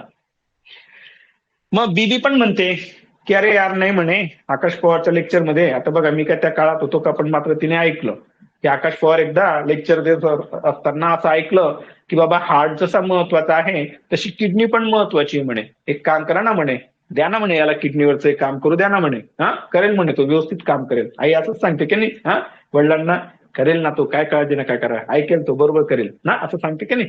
तसं मग काय, शेवटी हजबंडने बीबीच्या पुढे त्याला कुठं विरोधात जाऊन 2 टाइम खायचे वांदे करून घ्यायचे होते का, तो म्हणे ठीक आहे म्हणे, चालेल म्हणे, तू जसं सांगशील तसं म्हणे, बेटा नंबर 1 म्हणे, तू हार्टवरचंही काम कर म्हणे आणि किडनीवरचंही काम कर म्हणे. कॅडी एनिवाय चालू. मग आता मस्तपैकी चालू होतं, सुखी संसार बिंसार व्यवस्थित कामं धामं सगळे व्यवस्थित चालू होते. जवळपास सगळ्या ज्या काही जबाबदाऱ्या त्या महत्वाचे कामं होते सगळे कामं ते या 2 नंबरच्या दोन्ही मुली आणि मोठ्या मुलाकडे जबाब दिली गेली होती. मग परत काय झालं, हा 2 नंबरचा मुलाचा जन्म झाला. आता हे पण हळू हे जसे मोठे मोठे होत होते तसे हे पण हळूहळू मोठा होत होता बाळ. मग हा मोठा झाला. हा मोठा होत असताना मम्मी पप्पाला सांगायचा, मम्मी पप्पा मला पण काम द्या, मम्मी पप्पा मला पण काम द्या. आता काय काम द्यायला जागाच नव्हती ना काही विशेष महत्वाची. पण मग मम्मी पप्पा काय सांगायचे, येऊन जाऊन त्या हसबंड बीबी त्या 2 नंबरच्या पोराला काय सांगायचे, बेटा रिलॅक्स राहा ना, रिलॅक्स राहा, थांब थोडासा, रिलॅक्स राहा, रिलॅक्स राहा. म्हणजे त्याला जसं खाय प्यायचं समजायला लागलं तेव्हापासून याने पहिला एकच शब्द ऐकला होता, बेटा रिलॅक्स राहा, बेटा रिलॅक्स राहा. आणि याच्याबरोबर ते आई वडील त्याला काय सांगायचे, बेटा यू टू अप्लाय जेल. काय सांगायचे त्याला ते, बेटा बेटा यू टू अप्लाय जेल. काय सांगायचे ते त्याला, की बाबा तू जेल लाव, यू अप्लाय जेल. हा ए स्मॉल काढायचा आहे इथं. मग काय येऊन जाऊन तो जेल लावत बसायचा. एक मिनिट, बेटा यू टू अप्लाय जेल. मग हा काय जेलच लावत बसायचा. मग हे याचं वाक्य दिलेलं आहे 2 नंबरच्या मुलाला आई वडिलांनी काय सांगितलं, की बाबा रिलॅक्स राहा. काय सांगायचे, रिलॅक्स राहा आणि यू टू अप्लाय जेल. झालं. 2 मुलं 2 मुली हुशारकीने सगळं आनंदाने सगळं चालू होतं सांगायला पण त्यांना चांगलं वाटायचं. 2 मुलं आहेत 2 मुली आहेत. इथं ऑपरेशन करून टाकलं आणि कॉन्ट्रासेप्शन फेल्युअर झालं आणि हे आलं शेंडफळ. याची काही गरज नव्हती परंतु आलं ते. आता काय करतात, देवाची कृपा असं म्हणू आपण. मग याचा जन्म होतो. आता हे तर फार परेशान होऊन गेले होते. का बरं परेशान झाले होते, की बाबा हे पोर आपले गण चांगले आहेत बिचारे, ते कामं धामं करणारे आहेत, होतकरू मुलं आहेत. पण आता हे जे 3 नंबरचं कार्टून आलेलं आहे याला कोणतं काम द्यायचं म्हणे. तर हे लहानपणापासून हे पण मोठे मोठे भाऊ बहिणी जे काही कामं करायचे काही ना काही हारी कामं घरात बसून राहायचा. मग हा पण यांना सांगायचा आई वडिलांना, मम्मी पप्पा मला काम द्या, मम्मी पप्पा मला काम द्या. मम्मी पप्पा 2 नंबर त्याला वैतागून वैतागून सांगत होते, रिलॅक्स राहा, रिलॅक्स राहा, रिलॅक्स राहा. मग काय शेवटी 3 नंबरच्याला ते सांगायला लागले, बाबा रिलॅक्स राहा रे थोडासा, थोडा रिलॅक्स राहा, रिलॅक्स राहा. हे 3 नंबरला ते सांगत बसले. आणि 3 नंबरच्याला काय सांगितलं, रिलॅक्स राहा हे तर सांगितलं परंतु त्यासोबत काय सांगितलं, खा पी तब्येत बना. काय, तब्येत बना और सुसु को जा. काल्पनिक आहे सगळं, ठीक आहे ना. खा पी तब्येत बना, तब्येत बना और सुसु को जा असं ते त्याला सांगत राहायचे. लिहून घ्या, तब्येत बना म्हणजे ऍडिपोस टिश्यू बनवू. काय तब्येत बनवू म्हणजे काय, ऍडिपोस टिश्यू. आणि सुसू म्हणजे युरिनरी ब्लॅडर ना, ब्लॅडर. तर मग अशा पद्धतीने हे आपल्याला हजबंड बीबी जे आहेत त्यांचा हा जो काही एकंदरीत परिवार आहे मग तिथं आपल्याला तो पाहायला मिळतो. अल्फा 1 मोठी मुलगी, अल्फा 2 2 नंबरची मुलगी, बीटा 1 1 नंबरचा मुलगा, बीटा 2 2 नंबरचा मुलगा, बीटा 3 3 नंबरचा. तर मित्रमैत्रिणींनो, हा आता तुम्हाला आजचा आपला जो काही टॉपिक आहे त्याच्यावर तर माहितीच पडलं असणार आहे की हा जरी आपल्याला हजबंड बीबीचा परिवार दिसत असला तरी मात्र हे असणार आहेत ऍड्रिनर्जिक रिसेप्टर्स. हे पहा, हा जो टॉपिक आहे ना हा अर्ध्या तासाचा आहे खरं पाहायला लागलं तर, पण मात्र लक्षात ठेवण्यासाठी खूप बेकार काम आहे हे. अल्फा रिसेप्टर कुठं, बीटा कुठं, अल्फा 1 कुठं, अल्फा 2 कुठं, डेंजर काम आहे. त्याच्याकरता ही सगळी कथा आहे. आपण एक एक एक एक रिसेप्टर बद्दल माहिती घेऊ, त्यांचे अॅगोनिस्ट कुठले असणार आहेत, अँटागोनिस्ट कुठले असणार आहेत त्याबद्दल माहिती घेणार आहोत. तर चला, ऍड्रिनर्जिक रिसेप्टर्स जे असणार आहेत, ऍड्रिनर्जिक रिसेप्टर्स जे असणार आहेत हे आपल्याला त्या ठिकाणी आपले म्हणजे माझे अजून एक मामा आहेत, त्या मामांनी हे ऍड्रिनर्जिक रिसेप्टरचं संशोधन केलं 1947 मध्ये 48 मध्ये. भारत झाला 1947 ला स्वतंत्र, पण माझा मामा बघा किती हुशार, त्या काळात तो अल्फा आणि बीटा रिसेप्टर शोधत बसला होता. काय करतात, मामाचं नाव पण माझ्या राशीचं आहे मामा, हे तुम्हाला लक्षात राहायला सांगतोय. हा, अल्क्विस्ट नावाचे ते शास्त्रज्ञ होते. अल्क्विस्ट म्हणा, काय असेल ते स्पेलिंग पाहून घ्या तुम्ही. तर हे जे मामा होते अल्क्विस्ट साहेब जे होते यांनी ऍड्रिनर्जिक रिसेप्टरचे संशोधन केलं, ऍड्रिनर्जिक रिसेप्टरचे प्रकार शोधून काढले आणि मुख्यत्वे करून त्या ठिकाणी ऍड्रिनर्जिक रिसेप्टरचे 2 प्रकार त्या ठिकाणी शोधण्यात आले. पहिला जो काही असणार आहे तो असणार आहे अल्फा रिसेप्टर आणि दुसरा जो काही असणार आहे तो असणार आहे बीटा रिसेप्टर. मग या ठिकाणी शास्त्रज्ञ अजून बिचारे कामधाम भरपूर संशोधन करत राहिले आणि त्यांनी अजून शोधून काढलं की बाबा हा जो काही अल्फा रिसेप्टर आहे याचे परत अजून आपल्याला दोन उपप्रकार पडताना पाहायला मिळतात. एक असणार आहे अल्फा 1, दुसरा असणार आहे अल्फा 2 रिसेप्टर. ठीक आहे ना. हे कोण आहे? अल्फा कोण आहे? मुली आहेत. आपल्या आजमान बीबीच्या परिवारामध्ये अल्फा मुली आहेत. आणि हा बीटा 2 म्हणजे मुलं. मग बीटा 2चंही संशोधन केलं गेलं आणि बीटा 2 रिसेप्टर्स हे आपल्याला त्या ठिकाणी 3 प्रकारचे शोधले गेले. बीटा 1 रिसेप्टर, बीटा 2 रिसेप्टर आणि बीटा 3 रिसेप्टर. ठीक आहे. परत शास्त्रज्ञांनी संशोधन केलं. बिचारे बघा नुसते संशोधन करत बसतात आणि त्यांच्या संशोधनातनं त्यांच्या अशा लक्षात आलं की यार म्हणे हे अल्फा 1चे आणि अल्फा 2चे अजून प्रकार पडताना पाहायला मिळतात. मग त्याच्यामध्ये शास्त्रज्ञांनी संशोधन केलं. अल्फा 1A, अल्फा 1B आणि अल्फा 1D असे 3 सबटाइप्स हे आपल्याला अल्फा 1चे पाहायला मिळाले. आणि अल्फा 2चे पण तसेच 3 सबटाइप पाहायला मिळाले. अल्फा 2A, अल्फा 2B आणि अल्फा 2C असे 3 उपप्रकार अल्फा 2चे पण पाहायला मिळाले. म्हणजे पहा मित्रांनो, मला काय म्हणायचं त्याच्याकडे नीट लक्ष द्या. हे मी नाही म्हणते, हे जे आता आपण इथं या ठिकाणी गप्पा गोष्टी करतोय की बाबा यांना मुली आहेत. आता मुली किती म्हणजे कॉम्प्लिकेटेड असतात असं आपण मी नाही म्हणते, असं पुस्तकातनं तुम्हाला समजेल की अल्फाचे 2 प्रकार, अल्फा 1, अल्फा 2. ठीक आहे बाबा, काही हरकत नाही. परत अजून अल्फा 1चे alpha 1A, alpha 1B, alpha 1C पाहिजे होतं ना, पण डोक्याला त्रास द्यायचा आहे बाबा अल्फा 1C, त्या ऐवजी अल्फा 1D इथं देऊन टाकला. म्हणजे कॉम्प्लिकेशन आली अजून. Alpha 1A, alpha 1B, alpha 1D. हे मुद्दाम सांगतोय की तुमच्या लक्षात राहिलं पाहिजे की बाबा सरांनी असं वाक्य वापरलं होतं की मुली कॉम्प्लिकेटेड असतात, देवाला कळत नाहीत त्या, तर माणसाला काय कळणार आहेत, असं वाक्य वापरलं होतं. अल्फा 1A, अल्फा 1B आणि तिसरा अल्फा 1C नाही राहणार आहे, देवाचा राहणार आहे तो अल्फा 1D. देवालाही कळले नाही ना स्त्री, बरोबर आहे, असं आपल्याला म्हणायचं लक्षात ठेवण्यासाठी. Alpha 1D. 2 नंबरची मुलगी, तिच्या बाबतीतले रिसेप्टर्स ABC लक्षात ठेवा. Alpha 2A, alpha 2B, alpha 2C. आणि मुलं, पुरुषांचं काहीच कॉम्प्लिकेशन नाहीये. एक जीन्स घातली, 2 टी शर्ट घातले, 7 दिवस अख्खं गाव फिरून येतील, म्हणजे अख्खं भारत फिरून येतील. एक जीन्सवर आणि 2 शर्टवर आणि एक शूजवर अख्खा महाराष्ट्र, अख्खा भारत फिरून येतील ते संध्याकाळपर्यंत. बॅगा पण घ्यायची गरज नाही जास्त. पण मात्र यांचं तर कठीण काम आहे बाबा. 4 बॅगा वेगवेगळ्या भरलेल्या राहतात. त्यांनाच माहिती आहे. उचलावा माणसाला लागतात. सांगायचा उद्देश इथं असा आहे की बाबा मुलांच्या बाबतीत काहीच कॉम्प्लिकेशन, स्ट्रेट असतात. त्यांना माहिती दिवसभर फिरायचं, संध्याकाळी जेवण करायचं, मस्त झोपायचं. हा, तर त्यांच्यात काही कॉम्प्लिकेशन नाही आहेत. त्यांच्यात फक्त 3च प्रकार पाहायला मिळतील. Beta 1, beta 2, beta 3. That's it. हो गया काम. सुबह दुपार शाम, झालं, संपला विषय. तर हे असे अल्फा आणि बीटा रिसेप्टर्स असणार आहेत. हा, ठीक आहे. मग आता विषय काय आहे की आपल्याला बीटा नंबर 1 हा जो काय मोठा पोरगा आहे, हा काय दिल का तुकडा आहे, हार्टवर आहे, किडनीवर आहे. 2 नंबरच्या मुलाला ओळख करून देणार, त्यांचे कामं पण सांगणार आहे. 3 नंबरचे ते कामं सांगेल. पण मात्र पहिले कॉम्प्लिकेशन जे आहेत त्या पहिले दूर करून घेऊत ना आपण. हा, हे जे काय अल्फा रिसेप्टर्स आहेत त्यांच्याबद्दल माहिती आहे. बघा, हे फक्त अभ्यासापुरतं आहे. थोडंसं तुम्हाला हसू आलं पाहिजे म्हणून आहे, नाहीतर काय उगाच गैरसमज नका करा. नाही तर मग आपल्याला इथं काय पाहिजे की अल्फा 1A आणि अल्फा 1B हे जे काही रिसेप्टर्स, माफ करा, अल्फा 1 आणि अल्फा 2 यांचे जे काही टाइप्स आपल्याला पाहायला मिळत आहेत, हे नेमके कुठे कुठे पाहायला मिळतील, तुमच्या माझ्या शरीरात हे कुठे कुठे राहणार आहेत, त्यांच्याबद्दल आपण समजून घेऊ. तर मित्रांनो, अल्फा 1A, अल्फा 1B आणि अल्फा 1D हे आपल्याला शरीरात कुठे कुठे पाहायला मिळतील ते आपण समजून घेऊ.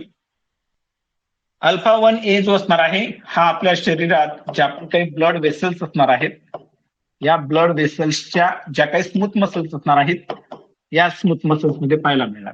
ठीक आहे. अल्फा 1B जो असणार आहे, अल्फा 1B जो असणार आहे हा आपल्याला हार्ट मध्ये पाहायला मिळणार आहे. आणि अल्फा 1D जो असणार आहे, हे जे काही रिसेप्टर्स असणार आहेत हे ॲओर्टा अँड कोरोनरी वेसल्स मध्ये पाहायला मिळतील. कोरोनरी वेसल्सला आपल्याला या ठिकाणी अल्फा 1D रिसेप्टर्स पाहायला मिळतात. आता ज्यावेळेस ब्लड वेसलवरच्या स्मूथ मसलवरील अल्फा 1A रिसेप्टर्स स्टिम्युलेट होतील तर त्या ब्लड वेसलचं आपल्याला वासो कन्स्ट्रिक्शन होताना पाहायला मिळेल. वासो कन्स्ट्रिक्शन आपल्याला होताना पाहायला मिळेल.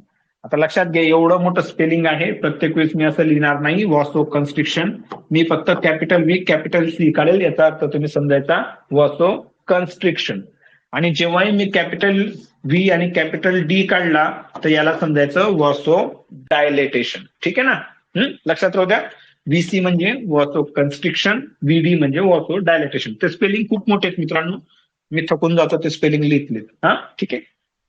हार्टवरचे आपलं अल्फा 1 बी हा आपल्या हार्टवर पाहायला मिळतात आणि ते सेल सिंथेसिसशी संबंधित, सेल ग्रोथ जी असणार आहे, हार्टच्या ज्या काही सेल्स असणार आहेत त्यांच्या ग्रोथशी संबंधित आपल्याला ते पाहायला मिळतात. आणि अल्फा 1 डी की जे आपल्याला अॉर्टा आणि करोनरी वेसल्सवर पाहायला मिळतात, तर ते जर का स्टिम्युलेट झाले तर आपल्याला या ठिकाणी अॉर्टाचा आणि कोरोनरी वेसल्सचं वॉसो कन्स्ट्रिक्शन होताना पाहायला मिळणार आहे, किंवा त्या स्मूथ मसलचं कन्स्ट्रिक्शन होताना पाहायला मिळणार आहे.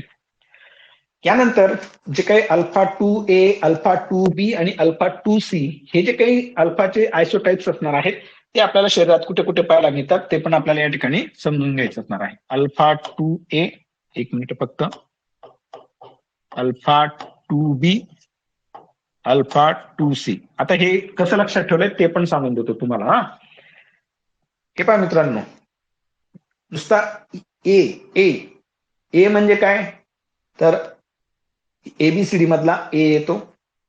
आपल्या मराठीमध्ये जर कोणाला म्हटलंय ये म्हणजे ये, इकडे ये, आपण असं म्हणतो ना, ये ए. मग अल्फा 2 ये, अल्फा 2B ये, आपण म्हणतो ना तू पण ये, तर आम्ही आमच्या खानदेशीमध्ये पणला बी हा शब्द वापरतो. काय म्हणतो आम्ही पणला, आम्ही काय म्हणतो बी म्हणतो. बी म्हणजे ज्यावेळेस आमच्या अहिराणी भाषा जी आहे आमची, तू बी ये रे भो, मला काय एकला लागे राहायचे, काय करणं आहे, तू बी ये म्हण संगे. हा, तर तू बी ये, बी म्हणजे हा बी, हा म्हणजे तू बी ये. आणि अल्फा तुसी या पुत्तर, तुसी पंजाबी भाषेमध्ये तू पण ला, तुसी पुत्तर, असं मी लक्षात ठेवलंय. हे का लक्षात ठेवलंय त्याच्या मागचं कारण होतं मित्रांनो, माझ्या डोक्यात नाही हे अल्फा 1A, अल्फा 1B आणि अल्फा 1D लक्षात नाही राहायची, याला मी अल्फा 1C करून टाकायचो, किंवा माझं असं कन्फ्युजन व्हायचं की यार अल्फा 2 चे एबीसी टाईप आहेत का अल्फा 1 चे एबीसी टाईप आहेत, मग हे काय लक्षात राहायचं नाही. म्हणून मी कसं लक्षात ठेवलं, अल्फा 2A म्हणजे आपण आपल्या मराठी भाषेत काय म्हणतो, ये बाबा, अल्फा 2 ला तू, अल्फा 2 ये. माझ्या अहिराणी भाषेमध्ये मी काय म्हणेल, तू बी ये. तुम्हाला म्हटलं ना तू पण ये म्हणजे काय, तू बी ये. हे फारच कॉम्प्लिकेटेड वाटेल तुम्हाला, पण मात्र नाहीला आहे मित्रांनो, लक्षात ठेवण्यासाठी सांगतोय. आणि अल्फा 2C, तुसी बी आप उत्तर, हा म्हणजे तिन्ही भाषांचा वापर होऊन गेला इथं, मराठी, आमची अहिराणी आणि पंजाबी, काय वांधा नाही मित्रांनो ना. आता गोष्ट अशी आहे की हे जे काही रिसेप्टर्स असणार आहेत, alpha 2A, alpha 2B, alpha 2C, हे आपल्या शरीरात कुठे कुठे प्रेझेंट असणार आहेत ते आपल्याला समजून घ्यायचंय. तर अल्फा 2A जे काय असणार आहेत हे they will act as auto receptor, they will act as auto receptor. ठीक आहे, म्हणजे आता ऑटो रिसेप्टर म्हटले म्हणजे कुठे आले हो, हे प्री सिनॅप्टिक रिसेप्टर्स असतील किंवा नर एंडिंगला आपल्याला हे पाहायला मिळणार आहे, बरोबर आहे. अल्फा 2B हा जो काही रिसेप्टर असणार आहे हा आपल्याला ब्लड वेसल्स ज्या काही असणार आहेत, तर ब्लड वेसल्सवर आपल्याला ते पाहायला मिळतील, किंवा ब्लड वेसल्सच्या ज्या काही स्मूथ मसल्स असणार आहेत या ठिकाणी आपल्याला अल्फा 2B पाहायला मिळेल. आणि अल्फा 2C जो असणार आहे हा आपल्याला सेंट्रल नर्वस सिस्टीम मध्ये पाहायला मिळणार आहे, किंवा ब्रेन मध्ये पाहायला मिळणार आहे. ठीक आहे ना. आता घटना काय करते, एकच मिनिट थांबा मित्रांनो, चला झालं काम, तेच मला थोडीशी शंका होती. ठीक आहे, आता गोष्ट काय करते मित्रांनो, की ज्यावेळेस अल्फा 2A हे काय ऑटो रिसेप्टर्स आहेत, आणि यांचं तुम्हाला माहिती आहे ऑटो रिसेप्टर स्टिम्युलेट झाले, आता हे कुठले ऍड्रेनर्जिक नर्वस सिस्टीम मधले मूल्य आहेत, तर अल्फा 2A रिसेप्टर स्टिम्युलेट होतील त्यावेळेस आपल्याला नॉर ऍड्रेनालिनचा जो काही रिलीज असणार आहे हा आपल्याला कमी होताना पाहायला मिळतो. ठीक आहे, ब्लड वेसलवरचे अल्फा 2B रिसेप्टर जेव्हा स्टिम्युलेट होतील त्यावेळेस ब्लड वेसलचं वॉसो कन्स्ट्रिक्शन होताना पाहायला मिळतं, आणि सेंट्रल नर्वस सिस्टीमवरचे जे अल्फा 2C रिसेप्टर स्टिम्युलेट होतील तर त्या ठिकाणी डोपामाइनचा रेग्युलेशन आपल्याला होताना पाहायला मिळणार आहे. ठीक आहे, डोपामाइनच एक एकदा पाहून घेऊया मला, अरे या पुस्तकात नाही ते, थांबा एकच मिनिट फक्त मित्रांनो.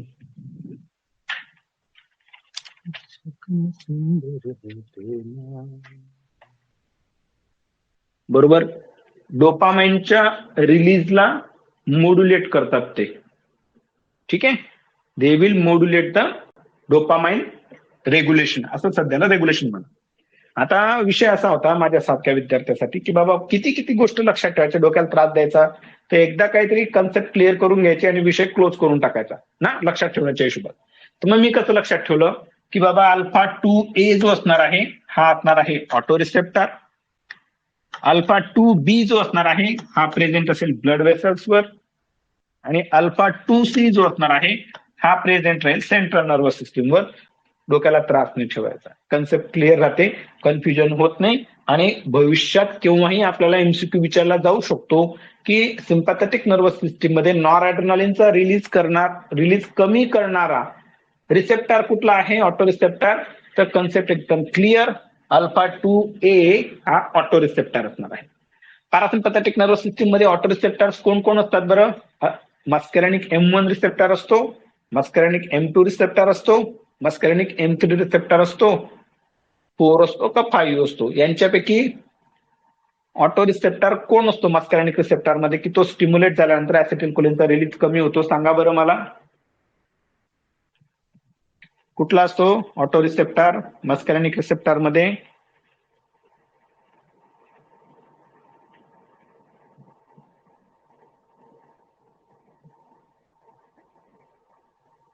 नाही, नाही. M1 नसतो, M3 नसतो. सांगा, अजून सांगा, पटापट सांगा फक्त. हा, वेळ नका वाया जाऊ द्या, कारण काय टॉपिक महत्वाचा आहे. सांगा. पॅरासिम्पॅथेटिक नर्वस सिस्टीम मधला auto receptor, cholinergic nervous system मधला ऑटो रिसेप्टर कुठला असतो? रिसेप्टर M1 M2 का M3? M4 M5.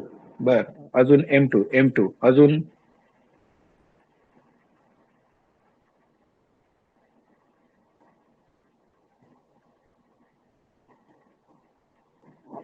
ठीक आहे. पहा मित्रांनो, डेमो लेक्चर्स अटेंड केले होते तुम्ही सगळ्यांनी, म्हणजे मोस्ट ऑफ तुम्ही तरी डेमो लेक्चर्स अटेंड केलेले आहेत. ठीक आहे. त्यानंतर रेग्युलर बॅच मध्ये असताना, म्हणजे आत्ताची जी आपली बॅच चालू आहे त्यावेळेस पण पॅरासिम्पॅथेटिक नर्वस सिस्टीम शिकवली आहे. डेमो लेक्चर सुरू होते तेव्हा पण तुम्हाला पॅरासिम्पॅथेटिक नर्वस सिस्टीम शिकवलेली आहे. त्यावेळेस एक वाक्य लिहायला लावलं होतं तुम्हाला की कोलिनर्जिक नर्व बदलली तर तिचा ऑटो रिसेप्टर बदलतो. कस काय, असं कस काय विसरतात तुम्ही? M1 M2 M3 हे तीनही जे काही रिसेप्टर्स आहेत हे ऑटो रिसेप्टर्स असणार आहेत. नर्व बदलली तर ऑटो रिसेप्टर बदलतो, हे वाक्य तुम्हाला लिहायला लावलेलं आहे मी. आठवलं का तुम्हाला? मग ह्या आहे ना माझ्या दृष्टीने अति भयंकर मोठ्या चुका आहेत तुमच्या ह्या. कारण मी एकदा नाही सांगत तुम्हाला ह्या गोष्टी, रिव्हिजन घेतो तेव्हा आपण सांगतो, वारंवार तुमच्यावर बिंबवण्याचा प्रयत्न करतो. तर पहा मित्रांनो, माझ्या मेहनतीला न्याय फक्त कुणी देऊ शकत असेल ना तर ते फक्त एकमेव व्यक्ती तुम्ही आहात. जी काही मेहनत इथं 2-2 तास उभं राहून बडबड करतो, म्हणजे ठीक आहे मला फी मिळालेली, 2 पैसे नक्कीच मिळालेत, पण मात्र त्याच्याही पुढे जाऊन आपण काहीतरी मेहनत घेतोय ना. तर या मेहनतीचं चीज केव्हा होईल माहिती का? ज्यावेळेस तुम्ही चांगल्यापैकी लक्षात ठेवाल आणि काहीतरी भविष्यात चांगलं करून दाखवाल, त्याच वेळेस होईल. मात्र त्याच्यासाठी जी पण काही बडबड करतो ती नीट ऐका. हा, ठीक आहे. सगळ्यांनी ज्यांनी उत्तरं चुकलेले आहेत किंवा ज्यांनी इथं उत्तरं टाकले नाही, आता ह्या बिचाऱ्यांनी इथं उत्तरं दिली याचा अर्थ असा नाही की यांनी जगातला खूप मोठा गुन्हा केलेला आहे.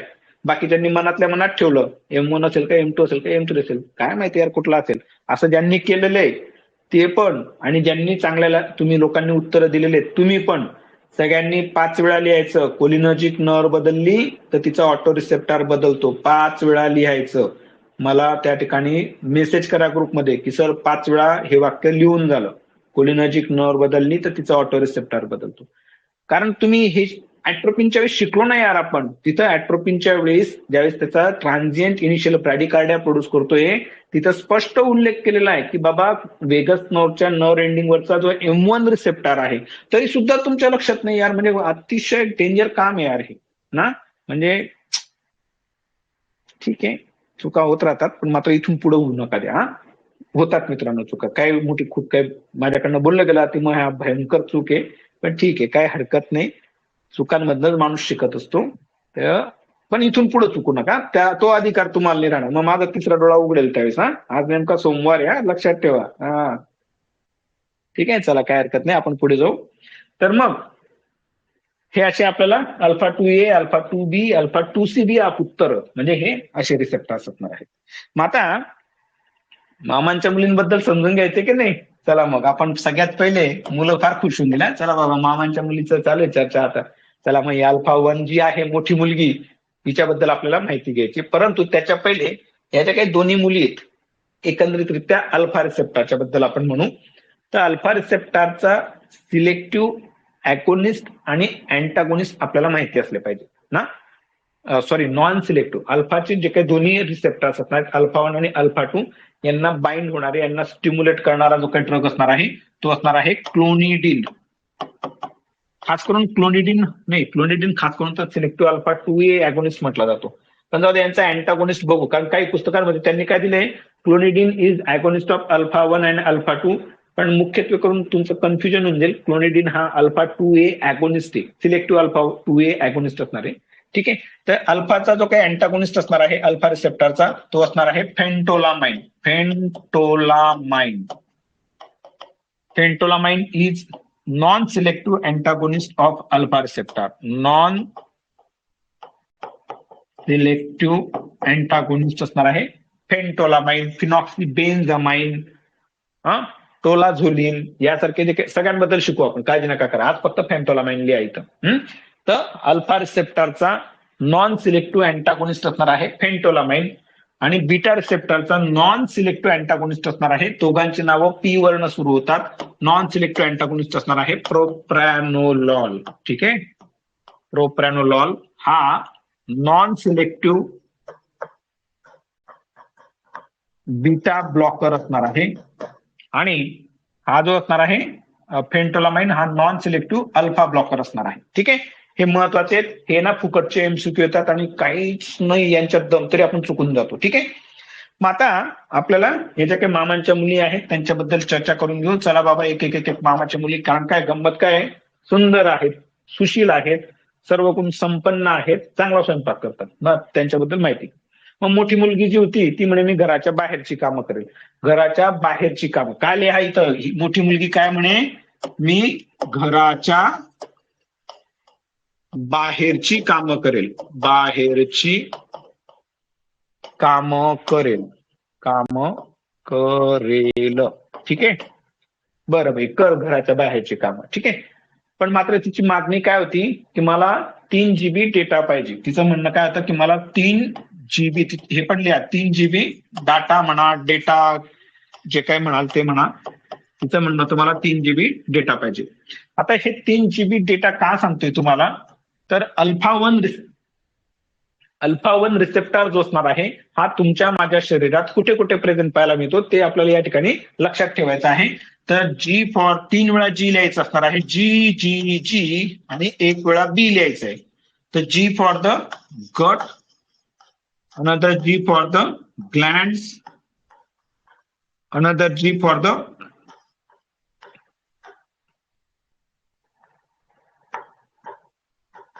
जेनेटो युरिनरी ऑर्गन, आणि B for the blood vessels. ठीक आहे, तर मग ह्या ठिकाणी आपल्याला अल्फा 1 रिसेप्टर तुमच्या माझ्या शरीरात पाहायला मिळेल. तर मग ज्यावेळेस गटवरचे अल्फा 1 रिसेप्टर स्टिम्युलेट होतील, म्हणजे जे काही आपले इंटेस्टाईन्स असणार आहेत यांच्यावरचे ज्यावेळेस अल्फा 1 रिसेप्टर स्टिम्युलेट होतील त्यावेळेस गटचं रिलॅक्सेशन होणार आहे. इंटेस्टायनल रिलॅक्सेशन होताना पाहायला मिळतं, आणि जे काही अॅनल स्पिंक्टर असणार आहे त्याचं आपल्याला कन्स्ट्रिक्शन होताना पाहायला मिळेल. जे काही अॅनल स्पिंक्टर असणार आहे याचं आपल्याला कन्स्ट्रिक्शन होताना पाहायला मिळणार.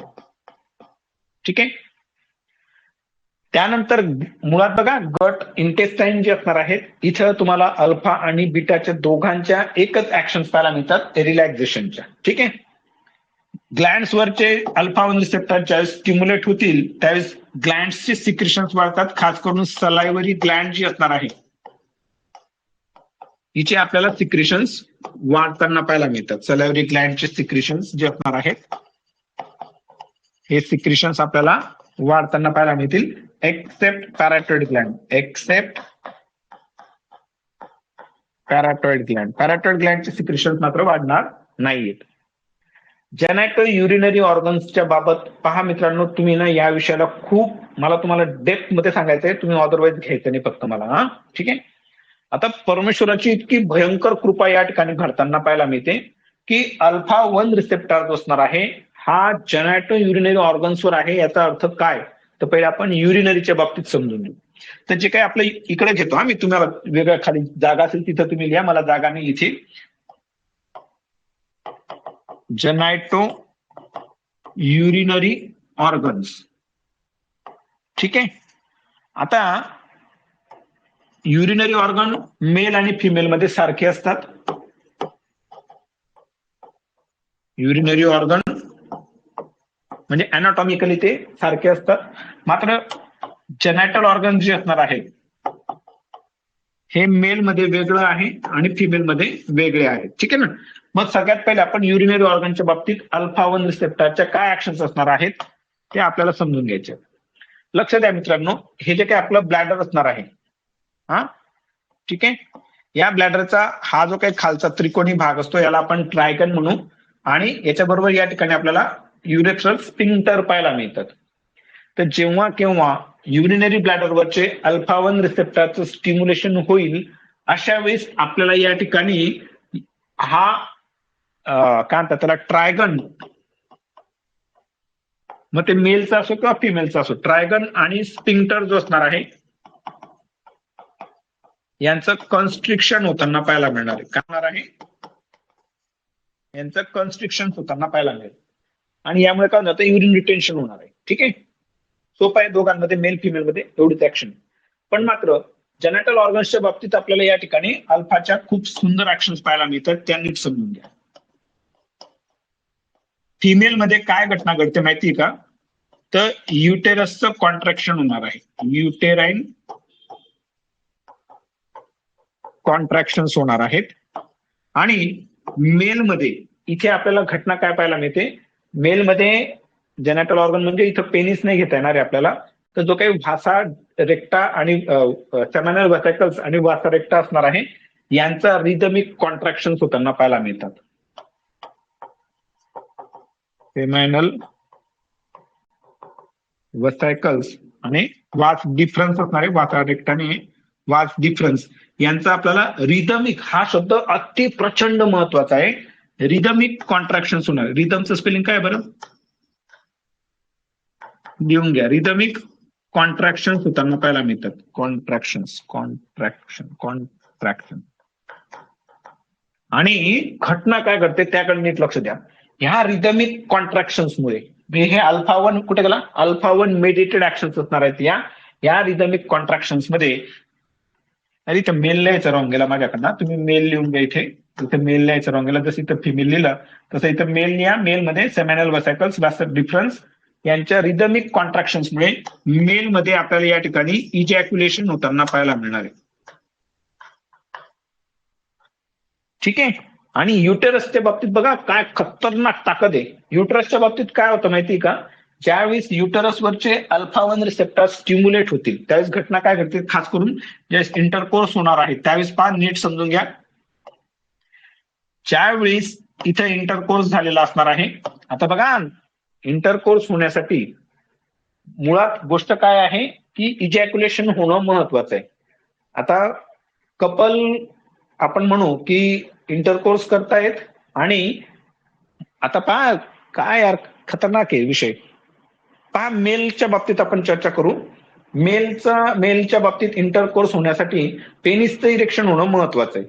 आणि पेनिसचं इरेक्शन होण्यासाठी कोण रिस्पॉन्सिबल असणार आहे तर नायट्रिक ऑक्साईड. नायट्रिक ऑक्साईड कुठून रिलीज होतो, ईडीआरएफ. ईडीआरएफ कुठून येतो तर व्हस्क्युलर एंडोथेलियल सेलवरचे M3 रिसेप्टर स्टिम्युलेट होतील त्यावेळेस ईडीआरएफ रिलीज होईल. आणि या M3 रिसेप्टरचं स्टिम्युलेशन कोण करतं, ऍसिटिल्कोलिन रिलीज होईल तेव्हा. आणि हा ऍसिटिल्कोलिन केव्हा रिलीज होईल? ज्यावेळेस पॅरासिम्पॅथेटिक नर्वस सिस्टीम स्टिम्युलेट होते त्यावेळेस ऍसिटिल्कोलिन रिलीज होईल, एंडोथिलियल सेलवरचे एन्थेन रिसेप्टर स्टिम्युलेट होतील, ईडीआरएफ रिलीज होईल, नायट्रिक ऑक्साईड रिलीज होईल, कॅव्हर्नोसस सायनोसाइड्सचं रिलॅक्सेशन होईल, ब्लड कंजेशन होईल, ब्लड अॅक्युमुलेट होईल, पेनिसचं इरेक्शन होते. आता ज्यावेळेस इंटरकोर्स आपल्याला होताना पाहायला मिळतोय आणि तिथे आपल्याला ज्यावेळेस या ठिकाणी एक स्टेज येत असते त्यावेळेस सिम्पॅथेटिक सिस्टीम आपल्याला बऱ्यापैकी मेलमध्ये ऍक्टिव्हेटेड पाहायला मिळते. आणि अशा वेळेस या ठिकाणी दोन्ही पार्टनर जे असणार आहेत त्यांच्यामध्ये सिम्पॅथेटिक सिस्टीम ऍक्टिव्हेटेड असताना पाहायला मिळते. आणि ज्यावेळेस इकडे मेलमध्ये इजॅक्युलेशन होतंय with the help of alpha 1 receptor, त्यानंतर घटना काय घडते की समजून घ्या, हे जे काही स्पर्म्स असणार आहेत हे स्पर्म्स आता वजायनल कॅव्हिटी मधनं युट्राईन कॅव्हिटीमध्ये आपल्याला येताना पाहायला मिळत आहेत. मला तुम्हाला काय हायलाइट करायचंय त्याकडे नीट लक्ष द्या. मला ती गोष्ट तुम्हाला दाखवून द्यायची प्रकर्षाने की पहा, स्पर्म्स आतमध्ये युट्राईन कॅव्हिटीमध्ये प्रवेश केल्यानंतर स्पर्म म्हणजे कोणाला माहिती की बाबा या ठिकाणी फॉलोपियन ट्यूब मधल्या कुठल्या फॉलोपियन ट्यूब मध्ये ओहम आहे हे कोणाला माहिती? कारण काय अल्टिमेट इंटरकोर्सचा जो काही मेन पर्पज असणार आहे फर्टिलायझेशन असणार आहे. पण मग या ठिकाणी हे जे काही युटरसच्या कॉन्ट्रॅक्शन आपल्याला घडताना पाहायला मिळणार आहेत, ज्या बाजूला ओहम असणार आहे, ज्या फॉलोपियन ट्यूब मध्ये ओहम असणार आहे त्या बाजूला रेट्रोग्रेड कॉन्ट्रॅक्शन मार्च झाला पाहिजे, स्पर्म बरोबर त्या फॉलोपियन ट्यूबकडे डायव्हर्ट झाले पाहिजेत. अशा दृष्टिकोनातून लोअर टू अप्पर साइडला ज्याला आपण रेट्रोग्रेड कॉन्ट्रॅक्शन म्हणतो अशा पद्धतीने आपल्याला कॉन्ट्रॅक्शन होताना पाहायला मिळतात.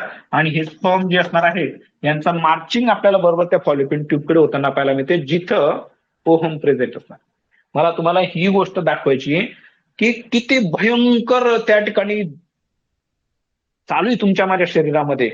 तर ही गोष्ट मला माहिती नव्हती. हे विषयाचा अभ्यास थोडासा 2 पुस्तकं बारीक वाचले तर कळतं मित्रांनो. आणि त्यावेळेस लक्षात येतं की यार ती परमोच्च शक्ती आहे आणि ती किती मदत करते ना आपल्याला. तर ह्या गोष्टी आपल्याला या ठिकाणी घडताना पाहायला मिळणार. ठीक आहे. म्हणून तर बरेचसे आपण असं पाहतो जे अल्फा ब्लॉकर घेत असतात मेलमध्ये, तर अशा अल्फा ब्लॉकर पेशंट जे अल्फा ब्लॉकर घेत असतात मेल त्यांच्यामध्ये आपल्याला इजॅक्युलेशन फेल्युअर पाहायला मिळतं.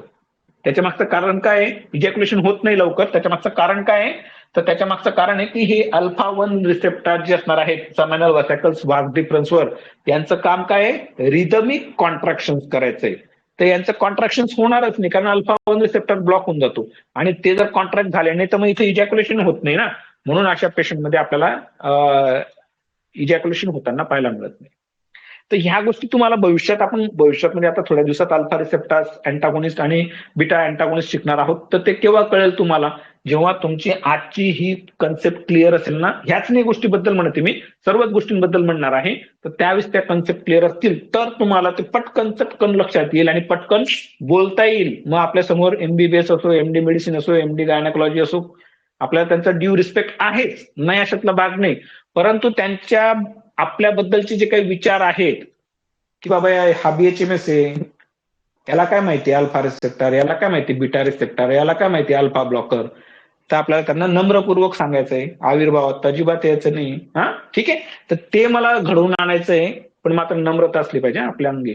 ते गुरुच असतील, गुरुच म्हणायचं त्यांना आपण आपले, कारण पुस्तक आणि ऍक्च्युअल बॅटिंग जी असते याच्यात खूप फरक असतो. ठीक आहे. असो, काय हरकत नाही. तर जेनेटो युरिनरी ऑर्गन्सवर आपल्याला अशा पद्धतीने ते पाहायला मिळतील. ठीक आहे, आलं लक्षात. आणि ब्लड वेसल्सचं काय तुम्हाला सांगितलंय, ब्लड वेसलवरचे अल्फा 1 रिसेप्टर स्टिम्युलेट झाले तर आपल्याला या ठिकाणी वॉसोकन्स्ट्रिक्शन होताना पाहायला मिळतं. तर ही असणार आहे आपली 1 नंबरची मामाची मुलगी. हा ठीक आहे. आता या अल्फा 1 रिसेप्टरचा सिलेक्टिव्ह ॲगोनिस्ट असणार आहे. अल्फा 1 रिसेप्टरचा सिलेक्टिव्ह ॲगोनिस्ट म्हणजे काय? असा एखादा ड्रग की तो फक्त दिला की तो फक्त आणि फक्त आपल्या शरीरातले जितकेही अल्फा 1 रिसेप्टर्स असणार आहेत त्यांना तो त्या ठिकाणी जाऊन, अरे काय खरं नाही बाबा, त्यांना तो जाऊन त्या ठिकाणी स्टिम्युलेट करणार आहे. तो जो काही ड्रग असणार आहे त्या ड्रगचं नाव आहे फेनिलेफ्रेन. हा अल्फा 1 सिलेक्टिव्ह अल्फा 1 ॲगोनिस्ट असणार आहे. आणि selective alpha 1 antagonist selective alpha 1 antagonist असणार आहे. त्या ड्रगचं नाव आहे प्राझोसिन. प्राझोसिन. हा हा ई येतो का नाही पाहून घेत चला यार. मला या शेवटच्या ईचं काय कन्फ्युजन असतं. नाही वाटतं तो. चला नाही चला सध्या नाही टाकतोय पुस्तकात पाहून घ्यायच्यात. हा हे सगळे एमसीक्यू येतात. हे मात्र आता चुकवू नका तुम्ही भविष्यात ना. तर हे सगळे एमसीक्यू येतात. ठीक आहे. आता आपल्याला 2 नंबरची जी मुलगी आहे तिच्याबद्दल माहिती घ्यायची. ती पण खूप गोडगोडे दिसायला सुंदर आहे. 2 नंबरची मुलगी, हिला 2 प्रकारचे कामं दिले होते. एक म्हणजे घरातले काम, घरातले आणि घराच्या बाहेरचे काम. घरातले आणि घराच्या बाहेरचे काम. आता मी हे असं का सांगितलं तर अल्फा 2 रिसेप्टर जो असणार आहे. घरातलं काम म्हणजे काय, ही कॅटाकोलामाइन सिंथेसिस कुठं होतं तर ऍड्रेनर्जिक नर्व्ह मध्ये होतं. तर घरातलं काम म्हणजे ह्या ऍड्रेनर्जिक नर्व्ह एंडिंगला या ठिकाणी आपल्याला अल्फा 2A रिसेप्टर पाहायला मिळतो. म्हणून याला मी घरातलं काम सांगितलं. आणि घराच्या बाहेरचे काम म्हणजे काय की जे पण काही इफेक्टर ऑर्गन्स असतील त्यांच्यावर पण आपल्याला हा अल्फा 2A म्हणा किंवा अल्फा रिसेप्टर जे असणार आहेत, अल्फा 2 रिसेप्टर हे आपल्याला पाहायला मिळतात. ज्याला आपण पोस्ट जंक्शनली म्हणू. याला काय म्हणू आपण, याला आपण म्हणतो पुस्तकाच्या भाषेमध्ये पोस्ट जंक्शनल. आणि याला आपण प्री जंक्शनल पण म्हणू शकतो. प्री जंक्शनल म्हणजे पण आता सरळ भाषेत म्हणायचं ऑटो रिसेप्टर किंवा नर एंडिंग वरचे रिसेप्टर असं बी म्हटलं तरी चालतं. असं बी बघा आता मी बोललो की नाही, असं बी म्हटलं तरी चालतं. माझ्या भाषेचा प्रभुत्व राहणारच आहे ऐराणीचा. ठीक आहे. तर मग आता घरातले काम म्हणजे काय, या ठिकाणी अल्फा 2A रिसेप्टर जो असणार आहे, अल्फा 2 रिसेप्टर जो असणार आहे हा आपल्याला प्री सिनॅप्टिक पाहायला मिळतो. प्री सिनॅप्टिकली सिनॅप्टिकल. आणि हा कसा काम करतोय, it is acting as a auto receptor. आणि ऑटो रिसेप्टर स्टिम्युलेट झाले तर आपल्याला काय होताना पाहायला मिळतं, नॉर ऍड्रेनालिनचा जो काही रिलीज असणार आहे हा नॉर ऍड्रेनालिनचा रिलीज आपल्याला कमी होताना पाहायला मिळणार. ठीक आहे. आता हे झालं घरातलं काम. ठीक आहे. घराच्या बाहेरचं पण काम होते अल्फा 2 ला. आणि घराच्या बाहेर तिला काय ओळखलं जायचं, काय नावाने ओळखलं जायचं, प्युअर ब्युटी विथ 3 स्टार. ठीक आहे. तर मग या ठिकाणी आपल्याला काय लक्षात ठेवायचं, pure beauty BEAUTY beauty with 3 star. मग इथं आपल्याला काय लिहायचं मित्रांनो, पी आणि 3 वेळा बी लिहायचा. 1 2 3. एकदा पी लिहायचा आणि 3 वेळा बी लिहायचा. हे जर लक्षात राहिलं तर मग तुमच्या लक्षात राहील की अल्फा 2 रिसेप्टर आपल्या शरीरात कुठे कुठे प्रेझेंट आहे. तर P for the platelets, P for the platelets, B for the brain, another B for the bronch, another B for the blood vessels. आणि जो शेवटचा बी असणार आहे तो असणार आहे beta cells of pancreas. Beta cells of pancreas. आता घटना काय घडते त्याकडे नीट लक्ष द्या.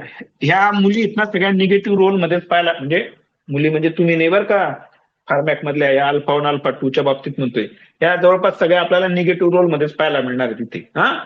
कारण त्यांना तसं दबावात वाढवलं गेलं असं आपण समजूया. तर प्लेटलेट्स वरचे ज्यावेळेस अल्फा 2 रिसेप्टर स्टिम्युलेट होतील त्यावेळेस आपल्याला या ठिकाणी प्लेटलेट ऍग्रिगेशन होताना पाहायला मिळतं. आणि प्लेटलेट ऍग्रिगेट झाल्या तर क्लॉट फॉर्मेशन होणार आहे. पहा खूप खतरनाक सिस्टीम चालते इथं हँड इन हँड. तिकडे क्लॉटिंग फॅक्टर्स पण सांगणार आहे तुम्हाला, आपण थोड्या दिवसांनी ते पण शिकणार आहोत. तर प्लेटलेट्स वरचे अल्फा 2 रिसेप्टर स्टिम्युलेट होतील तर प्लेटलेट ऍग्रिगेशन होईल. ब्रेन वरचे अल्फा 2 रिसेप्टर स्टिम्युलेट होतील तर सेंट्रल सिम्पॅथेटिक आउटफ्लो असणार आहे हा आपल्याला कमी होताना पाहायला मिळतो. हे वाक्य खूप महत्वाचं आहे. सेंट्रल सिम्पॅथेटिक आउटफ्लो जो असणार आहे हा आपल्याला कमी होताना पाहायला मिळतो. सेंट्रल सिम्पॅथेटिक आउटफ्लो कमी झाला म्हणजे ब्रेन मधनं सिम्पॅथेटिक ऍक्टिव्हेशन कमी होताना पाहायला मिळतं. ते जर कमी झालं तर आपलं त्या ठिकाणी काय म्हणतात त्याला, ब्लड प्रेशर कमी होतं, ब्रॅडिकार्डिया होताना पाहायला मिळतं. ब्लड वेसलवरचे अल्फा 2 रिसेप्टर स्टिम्युलेट झाले तर वॉसो कन्स्ट्रिक्शन होताना पाहायला मिळतं. आणि पॅनक्रेटिक बीटा सेल्स वरच्या अल्फा 2 रिसेप्टर स्टिम्युलेट होतील त्यावेळेस इन्सुलिनचा रिलीज आपल्याला कमी होताना पाहायला मिळतो. इन्सुलिनचा रिलीज कमी होताना पाहायला मिळणार आहे. पहा मित्रांनो, इतकी खतरनाक ताकद आहे ना, ही मजाक नाही सांगत. तुम्ही आता ऍड्रेनालिन शिकू आपण थोड्या दिवसामध्ये, उद्याच शिकणार होतो आपण. त्यावेळेस तुम्हाला एक एक ऍक्शन काय करामत करते. तुम्हाला ते कुत्रा मारायचं, म्हणजे माफ करा, कुत्र्याला दगड मारायचं उदाहरण दिलं तर माझ्या मागे कुत्रे लागले होते आणि मी कसा वाचलो, सिम्पॅथेटिक नर्वस सिस्टीमला कशी तुमच्या माझ्याबद्दल सिंपती असते, याचं एक एक उदाहरण तुम्हाला, ते लेक्चर जर का चांगल्यापैकी ऐकलं असेल तुम्ही, तर ह्या सगळ्या गोष्टीला तुम्ही त्याच्याशी कोरिलेट करू शकणार आहात. हा, उगाच ते तुम्हाला हसवण्यासाठी, म्हणजे ठीक आहे हसवण्यासाठी पण मी सांगत असतो काही गोष्टी, पण मात्र त्याच्या मागे कन्सेप्ट क्लिअर करून घेण्यासाठी माझा प्रमुख उद्देश असतो. तर हा असणार आहे अल्फा 2. तर अल्फा 2 रिसेप्टरचा सिलेक्टिव्ह अल्फा 2 अॅकोनिस्ट आपण या ठिकाणी पाहू. सिलेक्टिव्ह अल्फा 2 अॅकोनिस्ट हा असणार आहे क्लोनिडिन. बरं, हा लक्षात घ्या. ऍट्रोपिनचा क्वाटर्नरी कंपाऊंड आपण पाहिला, अँटी सिक्रेटरी अँटी स्पाझमोडिक मधला, तो होता क्लिडिनियम. तुम्हाला बोलताना कसं तोंड करायला लावलं तर क्लिडिनियम, थोडंसं असं क्लिडिनियम. आणि हा क्लोनिडिन याच्यात त्रास नाही द्यायचा जिबेला. क्लोनिडिन, मुलगी ना, मुलीचं कसं स्मूथली नाव काढायचं आपल्याला, क्लोनिडिन. हा, तर क्लोनिडिन इज सिलेक्टिव्ह अल्फा 2 अॅगोनिस्ट. हा एमसीक्यू होतो, त्या कारणाकरता क्लिडिनियमला तसं बोलायला लावलंय. क्लिडिनियम म्हणजे त्रास होतोय बोलताना, ताकद लावावी लागते, म्हणजे काय, ब्लॉकर आहे. ब्लॉकर म्हणजे काय, अँटागोनिस्ट. कुठला, मस्करेनिक रिसेप्टर अँटागोनिस्ट. कोण, क्लिडिनियम. क्लोनिडिन काय असेल, अल्फा 2 अॅगोनिस्ट असेल. ठीक आहे. आणि सिलेक्टिव्ह अल्फा 2 अँटागोनिस्ट, कळत आहे का मित्रांनो? हा असणार आहे योहिम्बाईन. कुठला असणार आहे, योहिम्बाईन. ठीक आहे. तर हा भरपूर वेळा एमसीक्यू विचारला जातो की which of the following is selective alpha 2 antagonist. तर आपलं उत्तर आलं पाहिजे, काय आलं पाहिजे, योहिम्बाईन. हा, तर ते व्याहिनबाईवरनं मी लक्षात ठेवलंय, हे व्याहिनबाई. आता या ज्या काही व्याहीन बाया असतात ना, व्याहीन बाया कळतात ना तुम्हाला, हा, म्हणजे नवरदेव नवरी यांच्या ज्या काही आया असतील, म्हणजे नवरदेवची आई, नवरीची आई, या दोन्ही ज्या आहेत त्या एकमेकांच्या काय झाल्या, व्याहीन बाया झाल्या. व्याहीन बाई असतात त्या, आणि त्या दोन्हींच एकमेकांशी कसं असतं ना. हा, म्हणजे पूर्वीच्या काळातलं सांगतोय मी तुम्हाला. आता तर गण दुनियाभरचं जमतं बाबा, तो भाग वेगळा आहे, जमलंच पाहिजे, जाऊ द्या तिकडे. आपल्याला एमसीक्यू कव्हर करायचं आहे, ते जास्त फोकस ठेवा वर्षभराकरता. व्याईन बायांचं एकमेकांशी काही पटणार नाहीये ना, अल्फा 2 ला ब्लॉक करणार आहे व्याईन बाई. हा, ठीक आहे, असं. तर हा एमसीक्यू येतो. त्याच्यानंतर जो काही मोठा मुलगा असणार आहे, जिगर का तुकडा, दिल का तुकडा, बीटा 1 रिसेप्टर, महत्वाची कामं याला कुठं दिलेली आहेत, हा कुठं राहतो, हा राहतो हार्टवर, आणि हा राहतो किडनीवर, KIDNEY. तर हार्टवर चे बीटा 1 रिसेप्टर स्टिम्युलेट झाले तर सर्व प्रकारच्या पॉझिटिव्ह ऍक्शन जे असणार आहेत, positive inotropic, positive chronotropic, positive dromotropic action, सर्व ऍक्शन आपल्याला प्रोड्यूस होताना पाहायला मिळतील. म्हणजे हा काय करेल, हार्ट रेट वाढवेल, फोर्स ऑफ कॉन्ट्रॅक्शन ज्या काय असतील हार्टच्या त्या वाढवेल, आणि त्याच्यासोबत एबी कंडक्शन पण असणार आहे, हा पण तो आपल्याला वाढवताना पाहायला मिळणार आहे. कसं, ते आपण उद्या शिकणार आहोत. आणि किडनीवरचे जक्स्ट्रा ग्लोमेरुलर सेल्स असणार आहेत, जक्स्ट्रा ग्लोमेरुलर सेल्स यांच्यावरचे बीटा 1 रिसेप्टर स्टिम्युलेट झाले, बीटा 1 रिसेप्टर जर का स्टिम्युलेट झाले तर आपल्याला या ठिकाणी रेनिनचा रिलीज होताना पाहायला मिळतो, रेनिनचा रिलीज होताना पाहायला मिळणार आहे. मित्रांनो, आपण रास सिस्टीम जी असणार आहे तिच्याबद्दल पण खूप डिटेलमध्ये अभ्यास करणार आहोत. फक्त माझी विनंती असेल तुम्हाला, तुम्ही विषयाला कोरिलेट करायचं. म्हणजे आज इथं जे सांगणार आहे किंवा उद्या परवा आपण ऍड्रेनालिनच्या बद्दलचे पण काही शिकू, ते ज्यावेळेस तुम्ही रास सिस्टीम शिकू आपण, तर त्यावेळेस हे आजचं लेक्चर तुम्हाला रास सिस्टीम मध्ये अजून ऍड करायचं असणार आहे, आणि मग तुम्हाला लक्षात येईल की बाप रे काय काय घडतंय शरीरामध्ये. हा, तर चला आपण टप्प्याटप्प्याने एक एक गोष्ट समजून घेणार आहोत, आणि तुम्ही तसं टप्प्याटप्प्याने विषयाची सांगड घालत चला, मग मजा येणार आहे तुम्हाला. तर रेनिनचा रिलीज कोण घडवणार आहे, जक्स्ट्रा ग्लोमेरुलर सेलवरचे बीटा 1 रिसेप्टर स्टिम्युलेट होतील त्यावेळेस रेनिनचा रिलीज होईल. आता मला एक सांगा, हा बीटा 1 रिसेप्टर केव्हा स्टिम्युलेट होईल? जॅक्स्ट्रागोनोरल सेलवरचे बीटा 1 रिसेप्टर केव्हा स्टिम्युलेट होतील? अहो, ज्यावेळेस सिम्पॅथेटिक सिस्टीम ऍक्टिव्हेट होईल तेव्हा होणार आहे. सिम्पॅथेटिक सिस्टीम केव्हा ऍक्टिव्हेट होते? ज्यावेळेस फाईट ऑर फ्लाईट किंवा स्ट्रेसफुल कंडिशन निर्माण होते त्यावेळेस सिम्पॅथेटिक सिस्टीम ऍक्टिव्हेट होते. लिंक लावायच्या प्रत्येक लेक्चरची एकमेकांशी. तर मग आता या ठिकाणी बीटा 1 चा जो काही सिलेक्टिव्ह अॅकोनिस्ट असणार आहे, selective agonist of beta 1 receptor, selective agonist of beta 1 receptor जो असणार आहे हा असणार आहे डोबुटामाइन. हा एमसीक्यू येतो, डोबुटामाइन. हे सगळे एमसीक्यू येतात मित्रांनो. हा काय आहे? बुटामाइन थोडासा वेगळा लिहिला गेला माझ्या. डोबुटामाइन हा काय आहे? हा एक्सोजिनियस कॅटाकोलामाइन आहे, हा पण एमसीक्यू येतो. ठीक आहे. आणि selective antagonist of beta 1 receptor, हे असणार आहे आपला अटेनोलॉल, मेटोप्रोलॉल, बिसोप्रोलॉल यासारखे जे काही ड्रग असणार आहेत. अटेनोलॉल आणि मेटोप्रोलॉल, सध्या हे दोनच ड्रगची नावं लिहा. अटेनोलॉल, मेटोप्रोलॉल.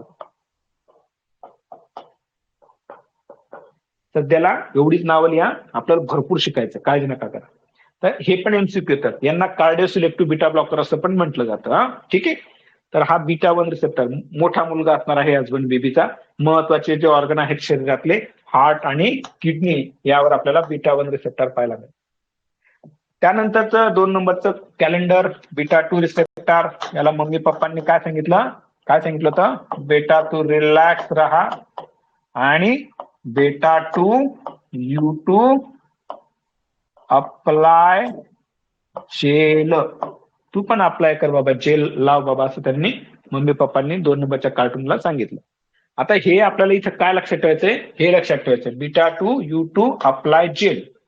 तर मग बीटा 2 रिसेप्टर हा आपल्याला त्या ठिकाणी कुठे कुठे पाहायला मिळेल? 2 वेळा बी लिहा, 2 वेळा यू लिहा, त्यानंतर GEL हे लिहायचं असणार आहे. तर बी म्हणजे bronchial smooth muscle. Bronchial smooth muscle वरचे बीटा 2 रिसेप्टर ज्यावेळेस स्टिम्युलेट होतील त्यावेळेस काय होणार आहे पाहू आपण थोडा वेळ. त्यानंतर ब्लड वेसल्स वर आपल्याला पाहायला मिळतील.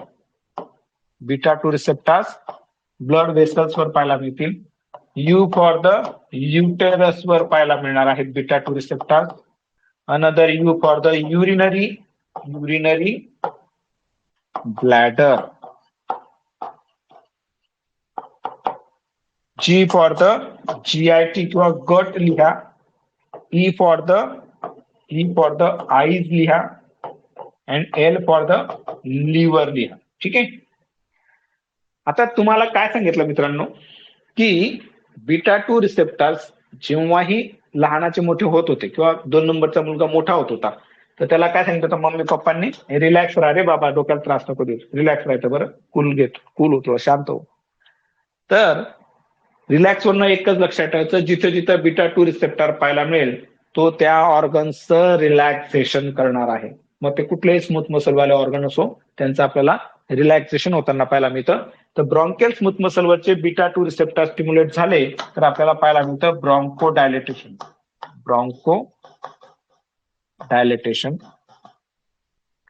ब्लड वेसलवरचे बीटा 2 रिसेप्टर स्टिम्युलेट झाले तर आपल्याला व्हॉसो डायलेटेशन पाहायला मिळेल. युटेरस वरचे बीटा 2 रिसेप्टर स्टिम्युलेट झाले तर युटेराइन रिलॅक्सेशन होताना पाहायला मिळतं. Uterine relaxation. हा, नीट लक्ष द्या, विषय काय आहे. तुम्ही म्हणाल की का हो सर, तुम्ही म्हणतात की सिम्पॅथेटिक नर्व्हस सिस्टीम ऍक्टिव्हेट झाली, नॉर ऍड्रेनालिन रिलीज झाला, ऍड्रेनालिन रिलीज झाला. अरे यार खतरनाक आहे. सांगेल तुम्हाला थोडं काय खतरनाक आहे नंतर सांगेल किंवा आता सांगतो काय, नंतर मला आठवण पडून जाते. हा विषय असा आहे. तर तुमचा प्रश्न असा झाला असेल की सिम्पॅथेटिक सिस्टीम ऍक्टिव्हेट होते, मग हा अल्फाला स्टिम्युलेट करेल, बीटाला स्टिम्युलेट करेल. अल्फा 1 ला पण स्टिम्युलेट करेल, अल्फा 2 ला स्टिम्युलेट करेल, बीटा 1 ला पण स्टिम्युलेट करेल, बीटा 2 ला स्टिम्युलेट करेल. एकदम बरोबर आहे, खास करून ऍड्रेनालिनच्या बाबतीत म्हणून. मग आता युटरसवरच्या जर का ऍक्शन्स नीट पाहायच्या असतील तर बाबा ज्यावेळेस तुम्ही म्हणाल की सर तुम्ही आता चालू 2 मिनिटापूर्वी सांगितले की युटरसवर आपल्याला या ठिकाणी अल्फा 1 रिसेप्टर पाहायला मिळतो आणि फिमेल मधल्या युटरसचा तो कॉन्ट्रॅक्शन करतोय. एकदम बरोबर आहे, खरं आहे 1000%. आणि आता तुम्ही म्हणाल की आता लगेच सांगताय बाबा तुम्ही युटरसचं युट्राइन स्मूथ मसलचं रिलॅक्सेशन प्रोड्यूस होतंय बीटा 1 मेडिएटेड. मग नेमकं काय होईल, कॉन्ट्रॅक्शन होतील का रिलॅक्सेशन होतील? तर पहा विधाता किती जबरदस्त आहे, कशी घटना घडवते त्याकडे नीट लक्ष द्या. आता युटेरस हा ऑर्गन जर आहे, हा आपला कसा ऑर्गन आहे मित्रांनो, हा रिप्रोडक्टिव्ह ऑर्गन आहे ना, तिथं प्रेग्नन्सी राहिली पाहिजे या दृष्टिकोनातला तो महत्वाचा ऑर्गन आहे. आता फर्टिलायझेशन झालं पाहिजे. पहिला मुद्दा कुठून सुरू होतो, फर्टिलायझेशनचा. फर्टिलायझेशन झालं पाहिजे आणि इथं प्रेग्नन्सी राहिली पाहिजे, ती कन्सिव्ह झाली पाहिजे. स्पर्म आतमध्ये गेल्यानंतर त्यांना अंधाऱ्या खोलीमध्ये, म्हणजे पूर्ण तेवढंच नाही, आपलं अख्खं शरीर आतनं काय अंधार आहे पूर्ण, इथं कोणती टॉर्च लावून शोधतायत वस्तू. हा नॉरएड्रेनालिन कुठे जातोय शोधायला की माझा बीटा 1 रिसेप्टर कुठे, माझा अल्फा रिसेप्टर कुठे, काहीच नाही, पूर्ण अंधारी खोली आतमध्ये. तसं ज्यावेळेस स्पर्म जातात त्यांना कुठं सापडून राहिला, सापडला पाहिजे पटकन आपल्याला ओहम कुठे आहे. तर या पद्धतीने आपल्याला युट्रसचं कॉन्ट्रॅक्शन होताना पाहायला मिळेल. झालं, फर्टिलायझेशन झालं. आता ही जी काही फिमेल आहे ही प्रेग्नेंट राहिलेली आहे.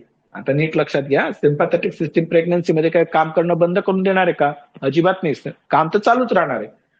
मग आता तुमच्या मनात असा विषय येईल की अरे यार ही आता प्रेग्नेंट राहिली समजा ही फिमेल, मग अल्फा 1चं काम तर काय, युट्रसचं कॉन्ट्रॅक्शन करणं.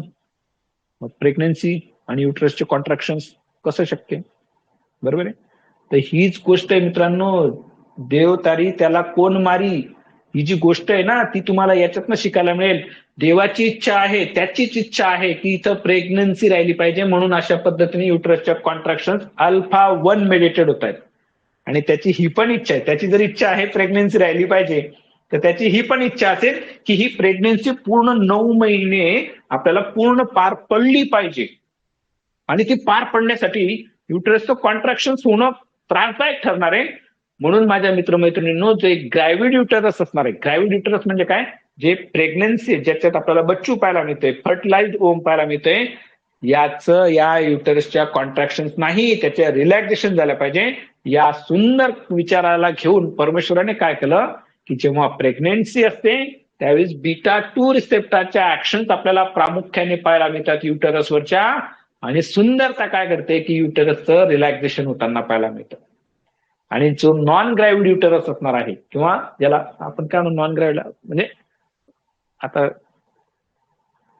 प्रेग्नन्सी नसतानाच जे काही युटरस असणार आहे त्यावेळेस सिम्पॅथेटिक नर्वस सिस्टीमचं स्टिम्युलेशन होऊन युट्राइन कॉन्ट्रॅक्शन होतील. पण तुम्ही आता असा हा विचार डायरेक्ट डिस्मेनोरियाशी नका जोडा बरं का. ठीक आहे, डिस्मेनोरियाच्या मागे पण अल्फा 1 मेडिएटेड ऍक्शन रिस्पॉन्सिबल आहेत, पण मात्र ते वेगळ्या पद्धतीने. ठीक आहे, तर हे आपल्याला या ठिकाणी समजून घ्यायचं. युरिनरी ब्लॅडर काय सांगितलंय, पोऱ्याला रिलॅक्स राहा, म्हणून ज्या काही डेट्रुजार स्मूथ मसल्स असणार आहेत, डेट्रुजार स्मूथ मसल जे असणार आहेत यांचं रिलॅक्सेशन होतं. आता बघा नीट लक्ष द्या, डेट्रुजार स्मूथ मसल इथं रिलॅक्स झाल्या म्हणजे काय झालं, ब्लॅडर रिलॅक्स झाला. आणि इकडे घटना काय घडली होती, एक मिनिट फक्त, कुठे गेली, इकडे घटना काय घडली होती, अल्फा 1 मेडिएटेड कुठे गेलं, युरिनरी ऑर्गनवर ट्रायगन आणि युरेथ्रल स्पिंक्टरचं काय झालं, कन्स्ट्रिक्शन झालं. हे बघा आता इथं हा डेट्रुजार स्मूथ मसल, इथं बीटा 2 आणि बीटा 3 रिसेप्टर, दोन्ही प्रकारचे रिसेप्टर्स पाहायला मिळतात. यांनी काय केलं, माफ करा, यांनी काय केलं, ब्लॅडरला रिलॅक्स करून टाकलं. आणि ह्या अल्फा 1 मेडिएटेड ऍक्शन्समुळे काय झालं, ट्रायगन आणि स्पिंक्टर कन्स्ट्रिक्ट होऊन गेला. या कारणामुळे काय होऊन गेलं, या कारणामुळे काय झालं की ब्लॅडरची कॅपॅसिटी वाढताना पाहायला मिळाली. किती सुंदर गोष्ट घडते ना. इथं अजून एक गोष्ट माझ्याने सांगायची राहून गेली, मेलमध्ये कुठे गेला, मेलमध्ये इथं आहे ना अल्फा 1 रिसेप्टर आपल्याला अजून ह्या ज्या काही मेलमध्ये प्रोस्टेट ग्लँड्स असणार आहेत, इथे सुद्धा अल्फा 1 रिसेप्टर्स पाहायला मिळतात.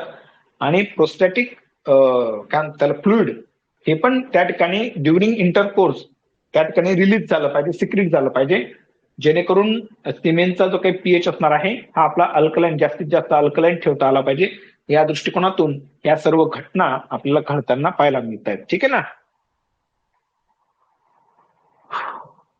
गटचं रिलॅक्सेशन होणार आहे. गटच्या बाबतीत आपल्याला या ठिकाणी अल्फा रिसेप्टर पण रिलॅक्सेशन प्रोड्यूस करतात आणि हे जे काही बीटा रिसेप्टर्स असतील ते पण आपल्याला गटचं रिलॅक्सेशन प्रोड्यूस करताना पाहायला मिळणार आहे. एकच मिनिट फक्त.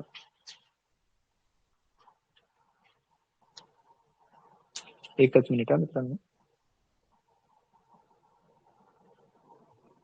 ऑप्थॅल्मिक बद्दलच्या ज्या काही बीटा 2 रिसेप्टरच्या ऍक्शन्स असणार आहेत या ठिकाणी जो काही हे असणार आहे आपला काय म्हणतात त्याला टॅब्रुकुलर आउटफ्लो जो असणार आहे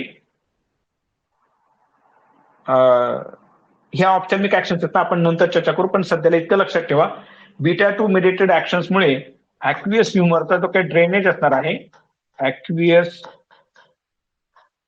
ह्युमरचा जो काही ड्रेनेज असणार आहे हा आपल्याला वाढताना पाहायला मिळतो. सध्याला इतकं लक्षात ठेवा. ऍक्च्युली तो सिंथेसिस पण वाढवतो आणि ड्रेनेज पण वाढवतो, परंतु बीटा 2 अॅगोनिस्टमुळे आपल्याला या ठिकाणी इंट्राऑक्युलर प्रेशर कमी कसा होताना पाहायला मिळतो किंवा सिम्पॅथॅटिक सिस्टीमच्या ऍक्शन्समुळे इंट्राऑक्युलर प्रेशर कसा कमी होताना पाहायला मिळतो हे आपण उद्याच्या सेशनमध्ये चर्चा करू. आणि लिव्हरवरचे वा वा वा खतरनाक ऍक्शन आहे. लिव्हरवरचे बीटा 2 रिसेप्टर ज्या स्टिम्युलेट होतील, आता पहा लक्ष द्या, आई वडील काय भेदभाव करत नाहीत. कसा भेदभाव करत नाही? तुम्ही म्हणाल भेदभाव केला बाबा मोठ्या पोरामध्ये लहान पोरामध्ये, कुठे गेला रे? एक मिनिट फक्त. हा दिल का तुकडा म्हटलं याला आपण. त्याला महत्वाचे ऑर्गन देऊन दिले, हार्ट देऊन दिला, किडनी देऊन दिली.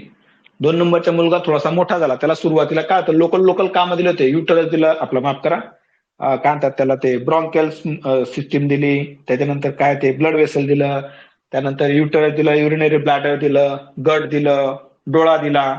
मग हा पोरगा मोठा व्हायला लागला थोडासा आणि मग त्याला कळलं भेदभाव झाला त्याला. आता म्हणे मला महत्वाचा ऑर्गन दिलाच नाही म्हणे कुठलाच. म्हणे मम्मी पप्पा हे काही चांगलं नाही, माझ्या आयुष्याला पण काहीतरी होतं की नाही, असे पोरं आई बापांशी भांडतात काही वेळेस.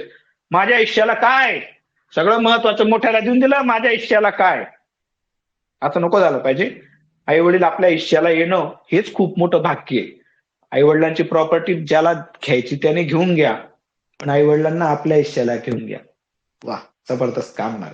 पण मात्र हे काय पोरग आहे भांडलंच शेवटी आई बापांशी आणि मग हिस्ट्याला काय पाहिजे महत्वाचं ऑर्गन द्या म्हणे. आई वडील म्हणे बाबा एक काम कर म्हणे, हा लिव्हर पण महत्वाचा ऑर्गन आहे, तू घेऊन टाक म्हणे लिव्हर. आणि लिव्हरवरचे खूप जबरदस्त ऍक्शन करणार आहे. मजाक नाही, तुम्ही जर का सगळं जर को रिलेट केलं ना, शपथ सांगतो असं अंगावर क्षारा येऊन जातो, इतका खतरनाक सिस्टीम आहे ही. तर बीटा 2 रिसेप्टर लिव्हरवरचे ज्या स्टिम्युलेट होतील त्यावेळेस या ठिकाणी आपल्याला ग्लायकोजेनोलायसिस होताना पाहायला मिळतं आणि पोटॅशियमचा रिलीज पण होताना पाहायला मिळणार. ते आपण डिटेलमध्ये शिकू द्या. ग्लायकोजेनोलायसिस म्हणजे काय? ग्लायकोजनचं ब्रेकडाऊन होतं.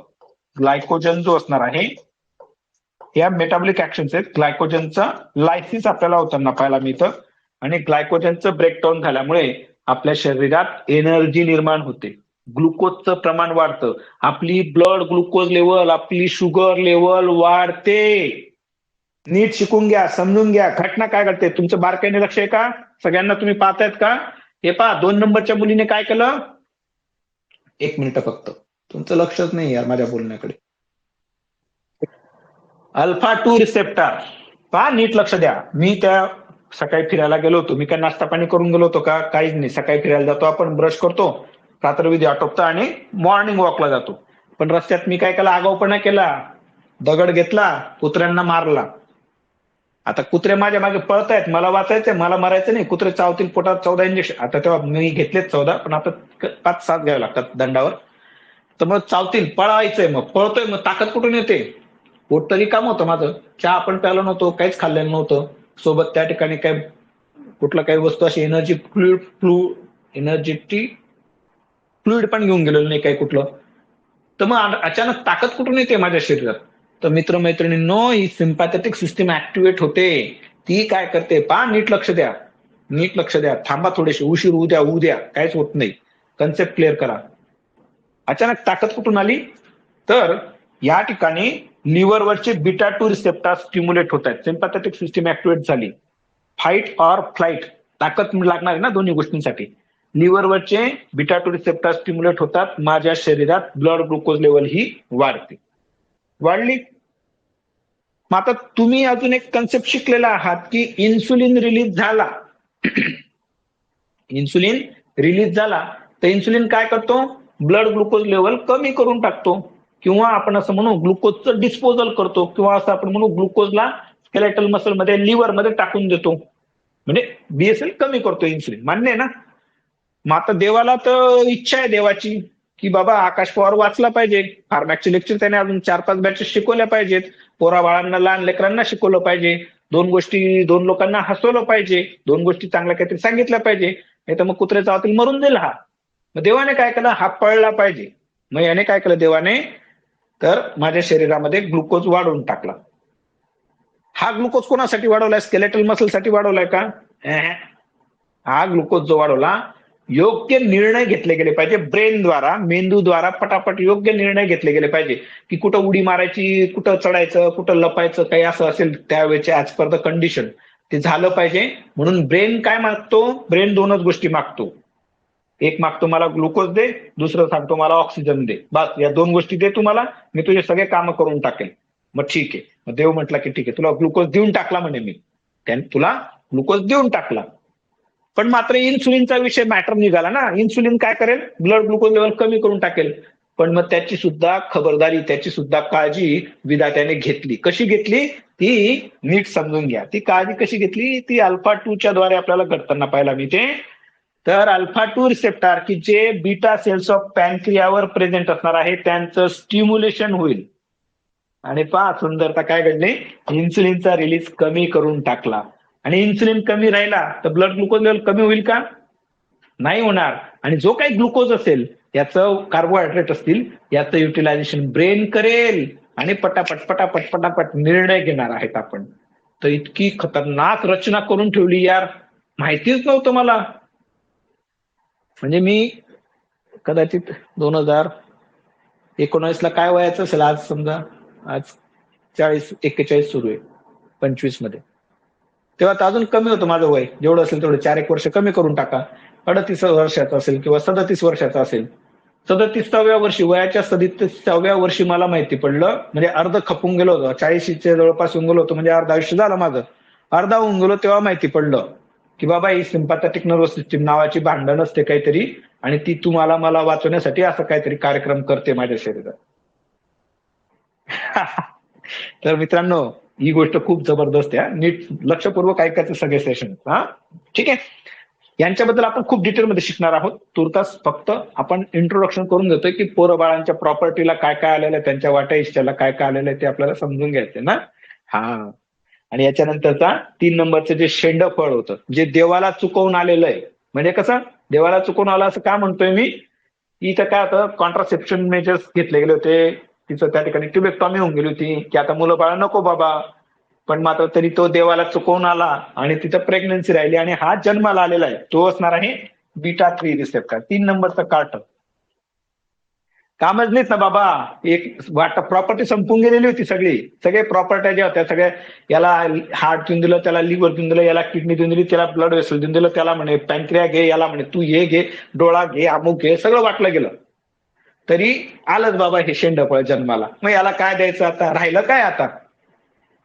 मग म्हणे की बाबा ही माझी आता चरबीच राहिली म्हणे आमच्या अंगावर. होतं असं मित्रांनो, नको झालं पाहिजे. आईबाप बिचारे सगळं वाटून टाकतात, खरंच वाटून. मी माझ्या म्हणजे खूप पर्सनल गोष्ट सांगेल पण सांगतो तुम्हाला. आज तिथं हॉस्पिटल वगैरे आहे ना, हे 2012ला 13ला माझे वडील रिटायर झाले.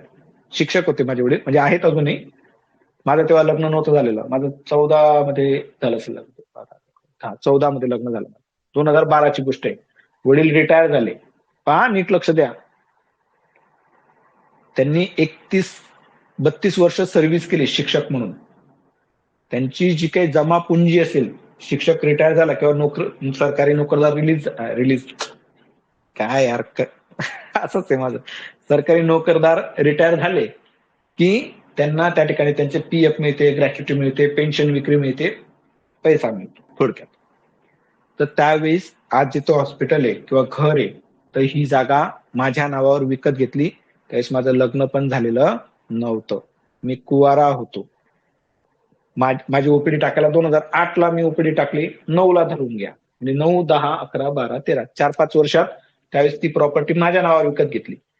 विचार केला काही वडिलांनी की हा उद्या जाऊन कसा निघेल, याची बायको कशी निघेल, हा आपल्याला वागवेल नाही वागवेल.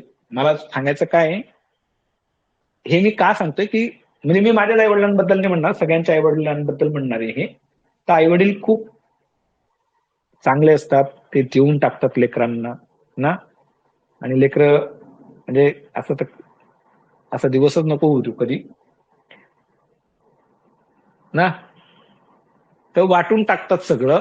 तरी काही आपण असं म्हणू की काही मुलं असे असतात की तुम्ही मला काय दिलं. अरे आता फक्त अंगावरच्या त्यांच्या सुरकुत्या, चेहऱ्यावरच्या सुरकुत्या पडलेल्या आहेत, फक्त चेहऱ्यावर त्याच राहिलेल्या आहेत ना. दात पडलेले आहेत, सुरकुत्या पडलेल्या आहेत, त्यांच्या शरीरात ताकद नाही, तरी तू म्हातारे होऊन गेले, तरी तुझं म्हणणं आहे की मला काय देतायत तुम्ही. लाज वाटली पाहिजे अशा पोरांना ना. तर असे तुम्ही नाहीच आहेत, मला 1001% गॅरंटी आहे.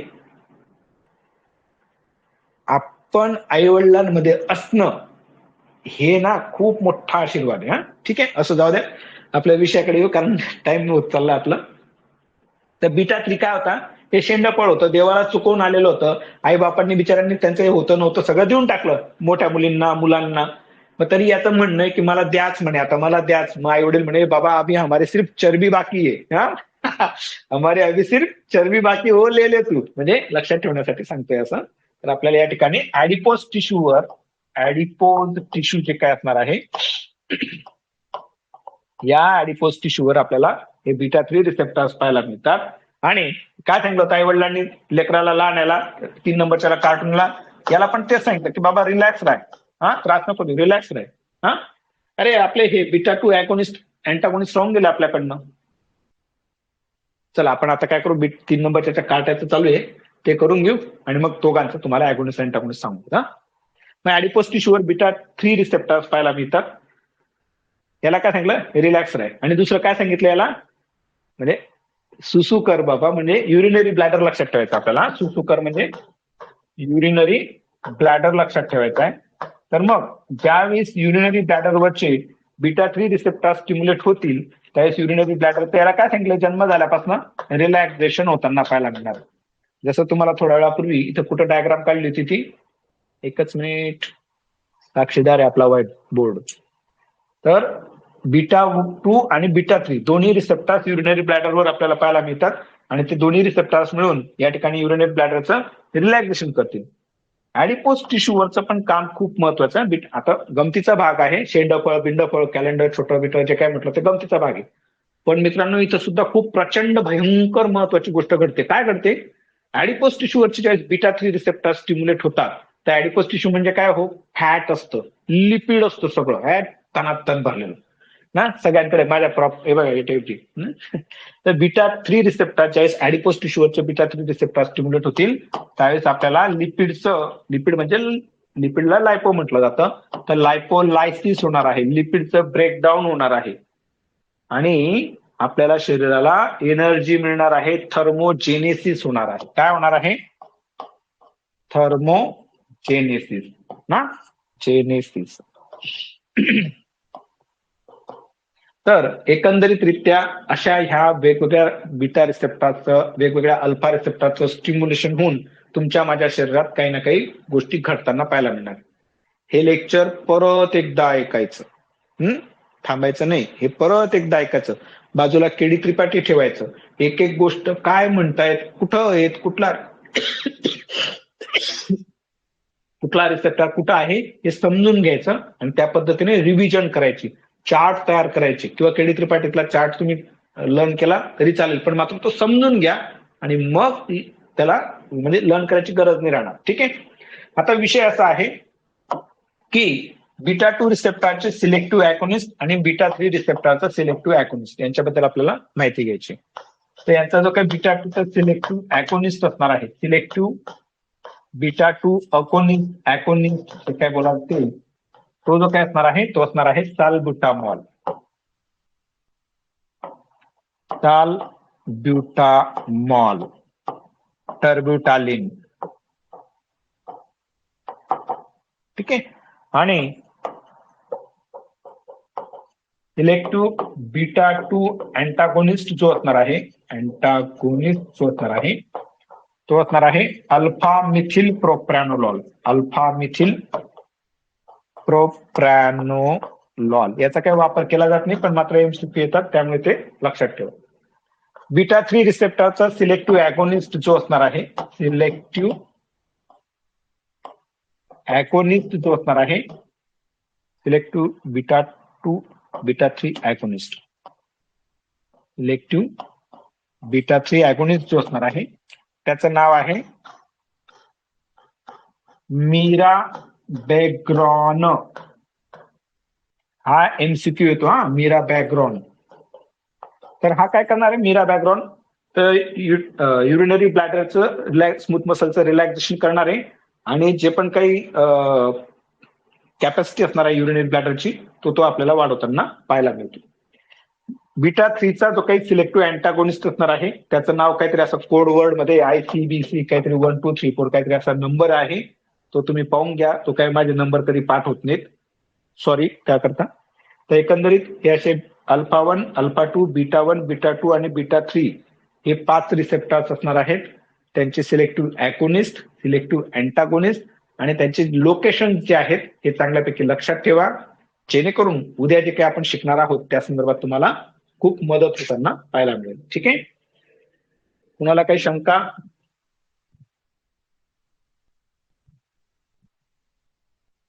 कुणाला काही शंका? अरे हा, एक मिनिट, जाऊ नका जाऊ नका जाऊ नका जाऊ नका जाऊ नका जाऊ नका. बरं, खिशात हात टाकला मी. हा, हे पहा, अल्फा रिसेप्टरच्या बाबतीत तुम्हाला मला सांगायचं होतं.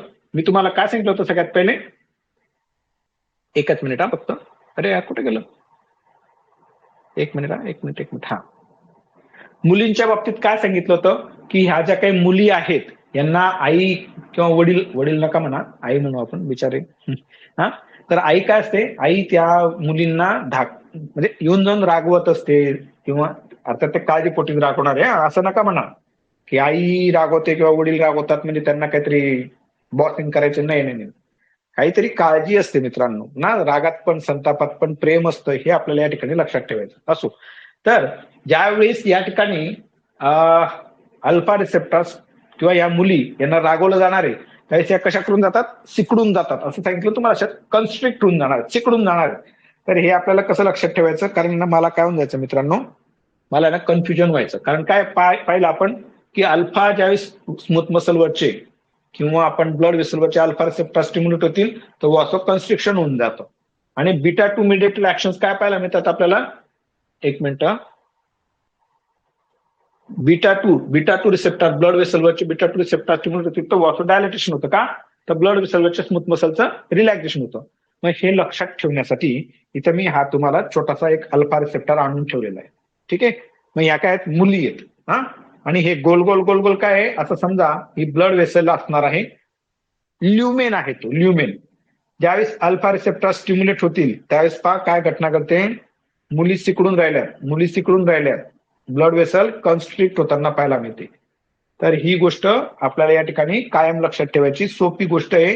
whenever there is a stimulation of alpha receptors, either alpha 1 or alpha 2 receptors which are present on the various smooth muscles or especially on the blood vessels, whenever these alpha receptors will get stimulated, हा alpha दिसतोय का तुम्हाला तुमच्या बाजूने? whenever these alpha receptors will get stimulated, we will get the vasoconstriction. झाले constriction. ठीक आहे, मी तुम्हाला भरपूर वेळा सांगतो मित्रांनो, फार्मॅकोलॉजी ना आपल्या आजूबाजूला पडलेली आहे, फक्त ती दृष्टी असली पाहिजे आपल्याला, आणि असते ती आपल्याला, पण आपला इंटरेस्ट नसतो. मी तरी हे म्हणेन ना, असं पण अजून अशा भरपूर भारी भारी गोष्टी. आत्ताशी तर सुरुवात झाली आपली सिस्टमिक फार्मॅकला, अजून तर भरपूर 90 दिवस बाकीत आपले लेक्चर संपायला. तर या 90 दिवसात माझ्या बाजूने मी तुम्हाला आश्वासन देतो, मी सांगेल तसं करा, मजा येणार आहे खूप. असो, काही हरकत नाही. काय मेसेज आलाय? हा ठीक आहे, ते काहीतरी आहे बाबा, तर डेंजर नाव आहे ते, लिहून घ्या. निशा मॅडमांनी तिथं मेसेज केलेला आहे, TGP. बाबा बाबा बाबा, फारच मोठे ते. एक मिनिट, हँड रेज झालाय. येस रिश्मा मॅम, बोला. Doctor Rishma ma'am,